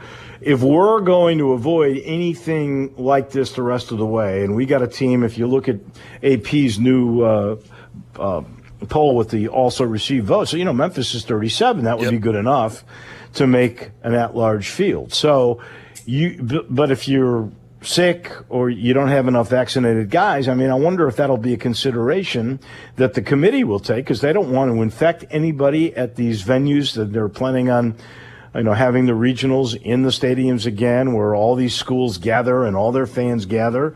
So I'm guessing that one of the ingredients these committees could use would be how many vaccinated players have they got? Right. I don't know if that'll be the case, but it certainly could be the case. And I'm sure that is exactly what, if I were Penny, I would be arguing to the players and to their parents. We really need to get as close to 100% vaccination rate as we can. Yeah, it's a competitive advantage. And that's the thing. You look at what John Calipari and the Kentucky team released today. They're 100% boosted, and they're only testing symptomatic players. Having that be the case, that would be a great competitive advantage once you get into conference play. My question now, with Houston the way they are, Tremont Marcus Sasser down. Yeah. How many good wins do you think that the Tigers can accrue in conference play? Well, I believe that at this very moment, I have to double check this, but I think Wichita State on the road on Saturday, New Year's Day at 11 o'clock in the morning is a quad 1 game. Mm-hmm.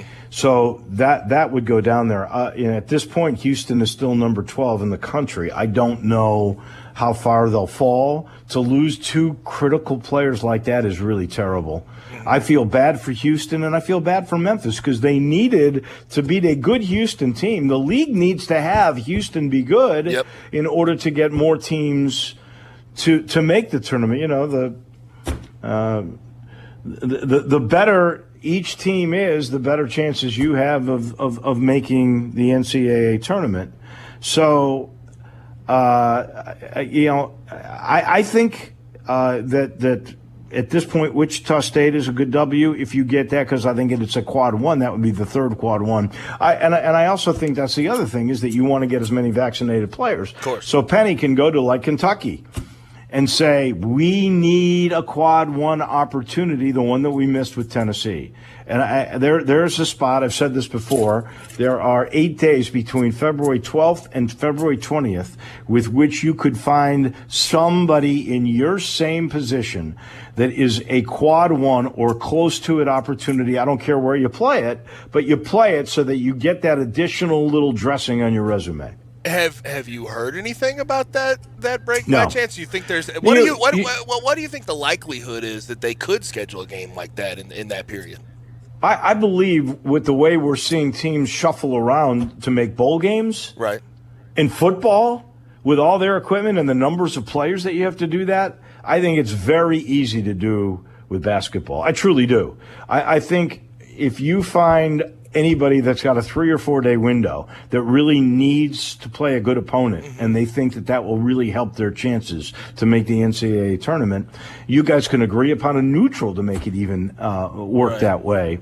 And I think that can be done. Will it be done? I don't know. And I'm a little disadvantaged here, too, because I really haven't seen this basketball team since they left Nashville. They left in separate travel arrangements. And in fact, Nolly and Harris, I think, drove in a separate car. They weren't even with the team. Then the bus left. Then, of course, we all left. And then I flew on another ill-fated trip to Honolulu. So I haven't really seen – I haven't seen this basketball team at all until today when we all got on the airplane. And you certainly have to think, Dave, that if you're going to schedule a game in that 8-day period, 8-day window, that team's going to have to be okay with having 6 players or whatever the number is unvaccinated. And we've heard Rick Barnes talk about it. We've heard a lot of people sort of talk about how they don't think it would be a smart idea to schedule a team with that many unvaccinated players. Well, I hear that point. You know, the thing that really bugs me about Rick Barnes, since you brought this up, and I've said this on my show, and I don't mean to go ad nauseum with this, because I really respected Rick Barnes until this incident. Let me just say to you how I said it on my show. When Ryan Silverfield was told that Hawaii could not play in the bowl, the first thing out of his mouth was, man, I hope those Rainbow Warriors are okay. Our first concern is about their health, first and foremost, so we certainly hope that they're okay. And then, of course, we are disappointed because now our seniors that were really looking forward to their last game didn't get to play it. So that was the essence of his message. First thing out of his mouth was, hey, we hope these kids are okay. There was not one utterance by Rick Barnes about the welfare of – he didn't know how many kids at that point were hurting or possibly really sick from COVID. And that is really disappointing from a guy who's supposed to be a big leader of men. And that, you know, point well taken there, Dave, too, because the next utterance out of his mouth was, we spent $30,000 on this trip to Nashville and to put these guys and then up he said on about how buses his league were going to do the forfeit thing, and then, of course, they changed that 2 days after he said it. Yes. So, you know, point well taken there. Now to the Hawaii Bowl. I know you traveled there and had to deal with all of that. And honestly, the day before the game, when I was talking to people on Thursday who were involved, there was no thought, and I know that there was COVID positives in the Hawaii program. There was no thought that it was going to get canceled that late. No. Did you have any thought of that before the game? Well, I will say this. When the word came out, when I first arrived, you know, I'd heard there was a report from, I think it was a Honolulu TV station, that had said that there were up to 16 to 20 players that were COVID affected. They didn't say if they were symptomatic or asymptomatic. They just said there were 16 to 20 COVID incidents on that team. And all I can tell you is that there was communication between Todd Graham and Ryan Silverfield. There was communication between Laird Veach and the AD from Hawaii. And all the indications that I was getting from our side, because I didn't talk to Graham or the other AD, was that this game was a go. Yeah. And in fact, Memphis thought it was such a go that they were in meetings, breaking up on their way to go to a walkthrough at the stadium when the word came out. So it was as stunning to them as it was to everybody. And it was literally 22 hours before the game. Mm-hmm. It really does. I have questions about with the bowl system and the way it's going. The Holiday Bowl getting canceled 4.5 hours before game time is just Dave. That's unacceptable. That can't happen. I thought 21 hours was unacceptable. 4.5 is ridiculous. My question would be with the bowl system.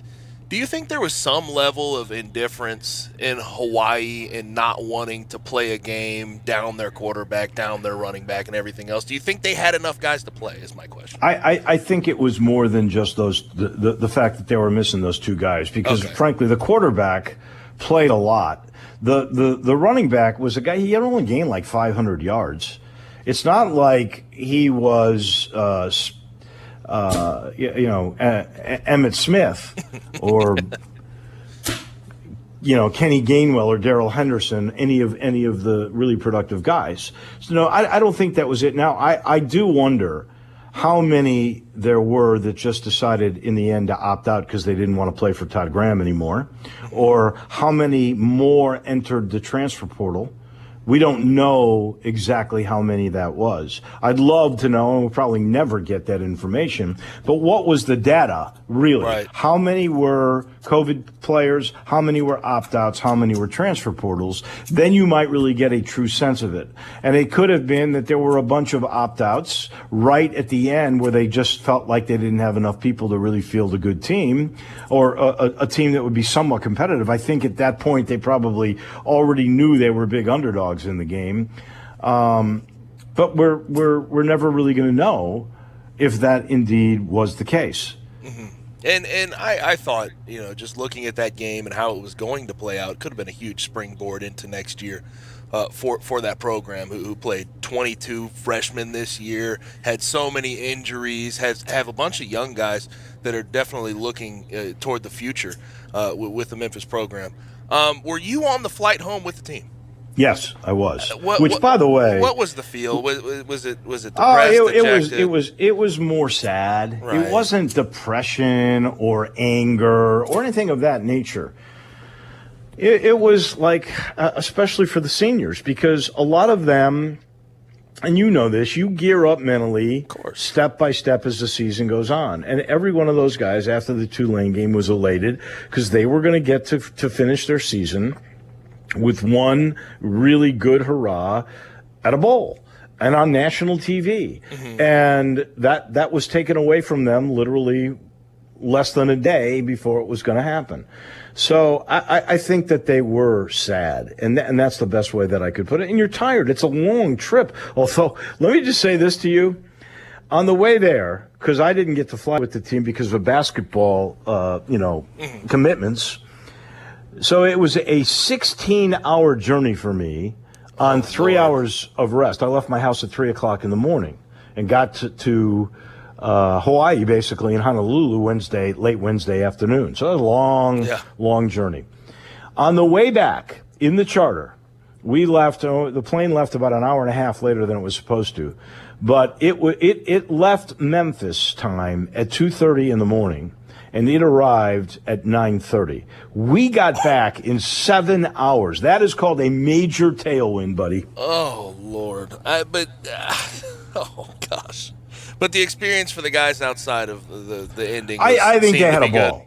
No. I think they had a ball. First of all, let me commend them on really being well behaved. Now, Ryan gave them a lot of latitude up until the last couple of days, I am told, because I wasn't there, but that he allowed them to go out at night and to really enjoy the beach on a couple of occasions. I think that's the way to go, Dave, from my experience. I think it was. And they went to see Pearl Harbor and They went to the luau. They had a couple of planned activities.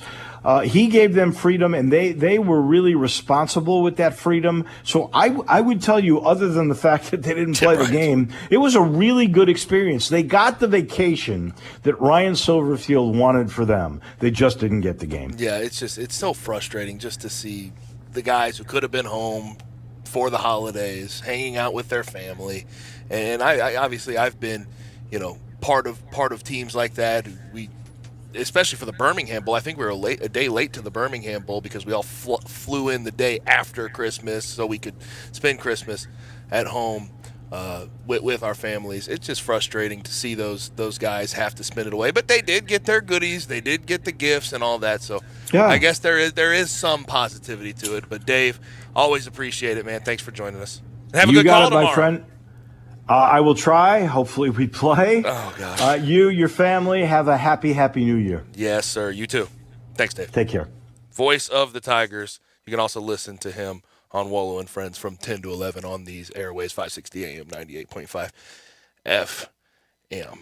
I mean, it really is frustrating to hear sort of the firsthand account of how the Hawaii Bowl fell through. I mean, it's tough.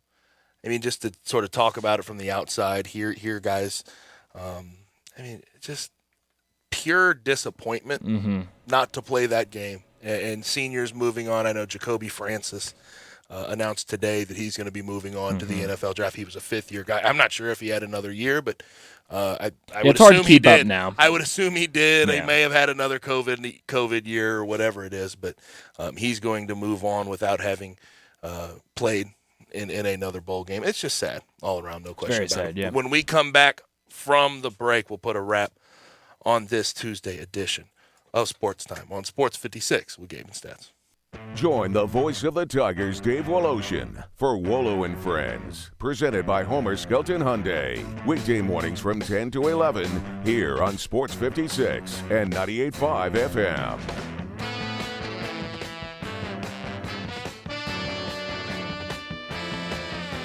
Getaway Sports Bar, the best-kept secret in town, open noon to 1:30 a.m., 7 days a week.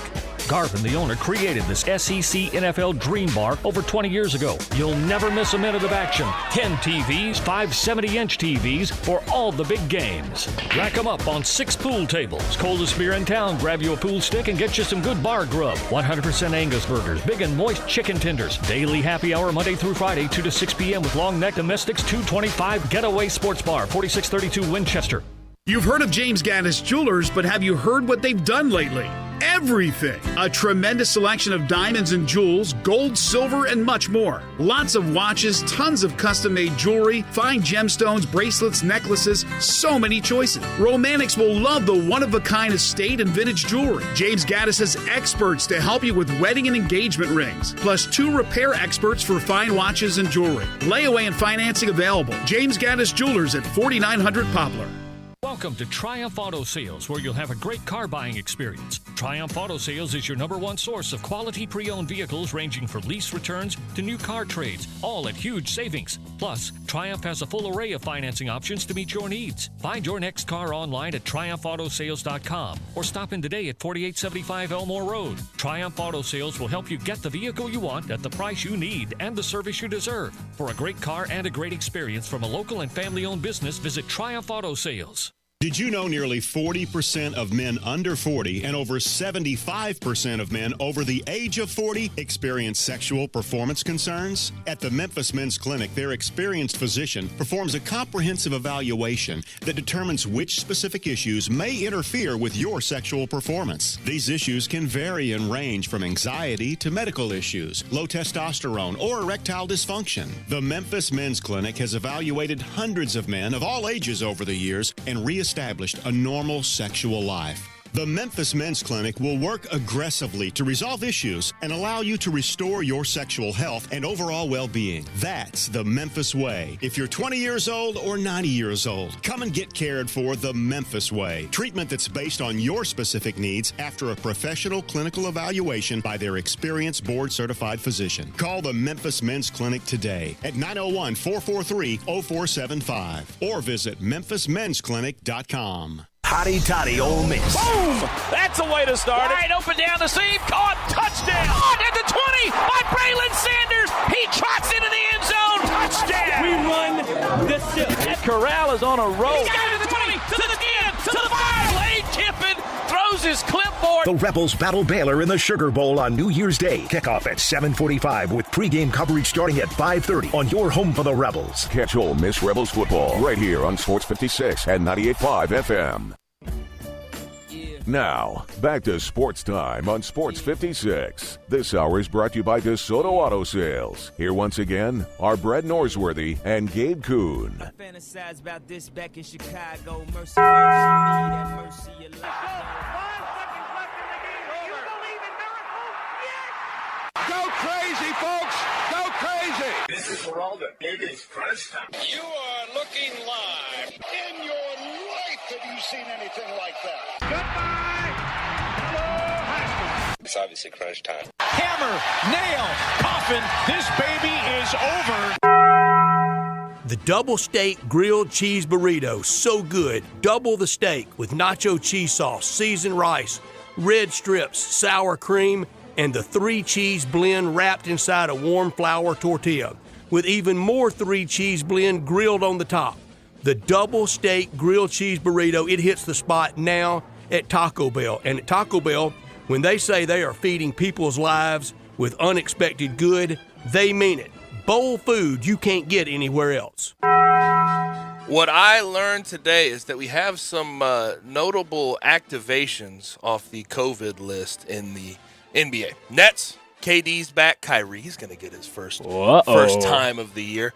LaMarcus Aldridge as well. Timberwolves, Anthony Edwards, Naz Reid, Taurean Prince are back. Cavs, Evan Mobley is activated. But with that, you always have some people headed to the list. Josh Giddey for OKC is probably the biggest name I've seen today that has been added to COVID protocols. Also, I learned this. The Jaguars have requested interviews with like the entire NFL as far as coaches are concerned. Bucks, DC, and OC. DC, Todd Bowles. OC, Byron Leftwich, they have requested an interview with. Cowboys, they're going after their OC in DC. OC, Kellen Moore, and DC, Dan Quinn. They've also requested with Colts, DC, Matt Eberflus, and former Eagles coach Doug Peterson. I wonder where the Jags go with this. I think an offensive guy's probably the way to go, considering you have Trevor Lawrence, number 1 overall pick. He's been ruined for a year by Urban Meyer. Go with a young offensive guy to get on the same page with him.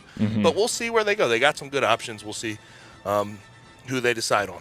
Gabe, what I learned today is that we are allowing teams to back out of bowl games 4 hours prior to a game. It is ridiculous. You cannot tell me that this team didn't know this morning that they weren't going to play. You can't tell me that they didn't know. They didn't have speculation yesterday or the day before.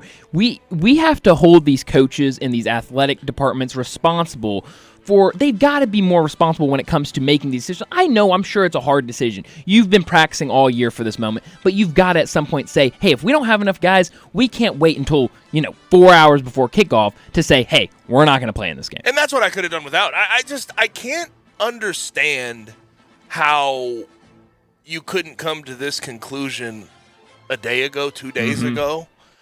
You knew where your COVID cases were coming from. UCLA said it's from their D-line. You knew that they were positive. If you weren't going to be able to play the game, you knew that ahead of time. And the fact that we're at 4.5 hours before the game, they should have clauses in some of these contracts at this point with COVID. And I know they have force majeure and all that, and maybe some of these teams will be repaid and given money back. I don't know how it will work, but they should say if it's 24 hours before the game and you're canceling it, you owe us money. You owe the other team money, right? Their bowl payout, because that's unacceptable. That's bad on the athletes, bad for everybody involved. But also, what I could have done without is these two statistics. I was okay to see Greg Monroe in a game last night. Greg Monroe, of course, a center, a very high draft pick at one point, but he made history last night. He is the 541st player used in the league. He checked in off the bench for the Timberwolves versus the Celtics last night. Apparently, he woke up for a 4 a.m. flight that got canceled, or it was a 6 a.m. flight at 4 a.m. It got canceled. Then he got the next available flight. It was connected. When he arrived, he got COVID tested, got to the gym around 4 p.m. for shoot-around. The game was at 7 p.m., but he was the 541st player used in the NBA. That is an absolute record. And then also in the NFL, this is sad too. Last year, from the start of the regular season through the Super Bowl, there were 262 player positives for COVID-19. In December alone, there have already been 400-plus positives. Ooh. In December alone because of the Omicron variant. So these numbers are racking up at a very, very high pace, and it's scary for the sports world. What I could have done without Gabe, I know yesterday you walked in on me watching the World Juniors. If you don't know what the World Juniors are, it's basically just a tournament for the top prospects in hockey. They're having COVID issues. They're having COVID issues. Today it was announced 2 guys on Team USA have tested positive, so they had to forfeit their game tonight against Slovakia. And they don't know if they're going to be able to play their next game against Switzerland. They're going to check later today to see. But not a good look. USA, they're the defending champions. I'm pretty sure it'd be the first time, if they were to win this year, a back-to-back team has won since about 2007. So it would have been really big. But now with COVID, who knows if they're even going to be able to compete for it. Everything being affected, including tonight. We're going to miss the Holiday Bowl because of COVID-19 4.5 hours before the game. That's just ridiculous. But also what we're looking forward to, we got Nuggets Warriors tonight in the NBA, Wizards Heat, which is surprisingly a good matchup. Wizards are actually 17-16, have a winning record. The NHL returns tonight. Yeah, couple games. How about it? How about it? I'm excited. Are the Kraken in? They're not playing they're tonight not now. playing, yeah. They're having their share of COVID problems. They're still cutting off Canadian travel now in the NHL, so there is that. Also, college football. Tonight we have the late game, and I mean 9:15 start in the guaranteed rate. West Virginia and Minnesota. Row that boat. Take Minnesota -5.5. That's your absolutely 100% free play of the day. But that's all we have for today. Thanks for joining us. Thanks to Brent Beard, Bo Marchant, Dave Aloshin for their contributions to the show. For Brett, for Brian, I'm Gabe. Enjoy your night. We'll holler at you tomorrow at 3.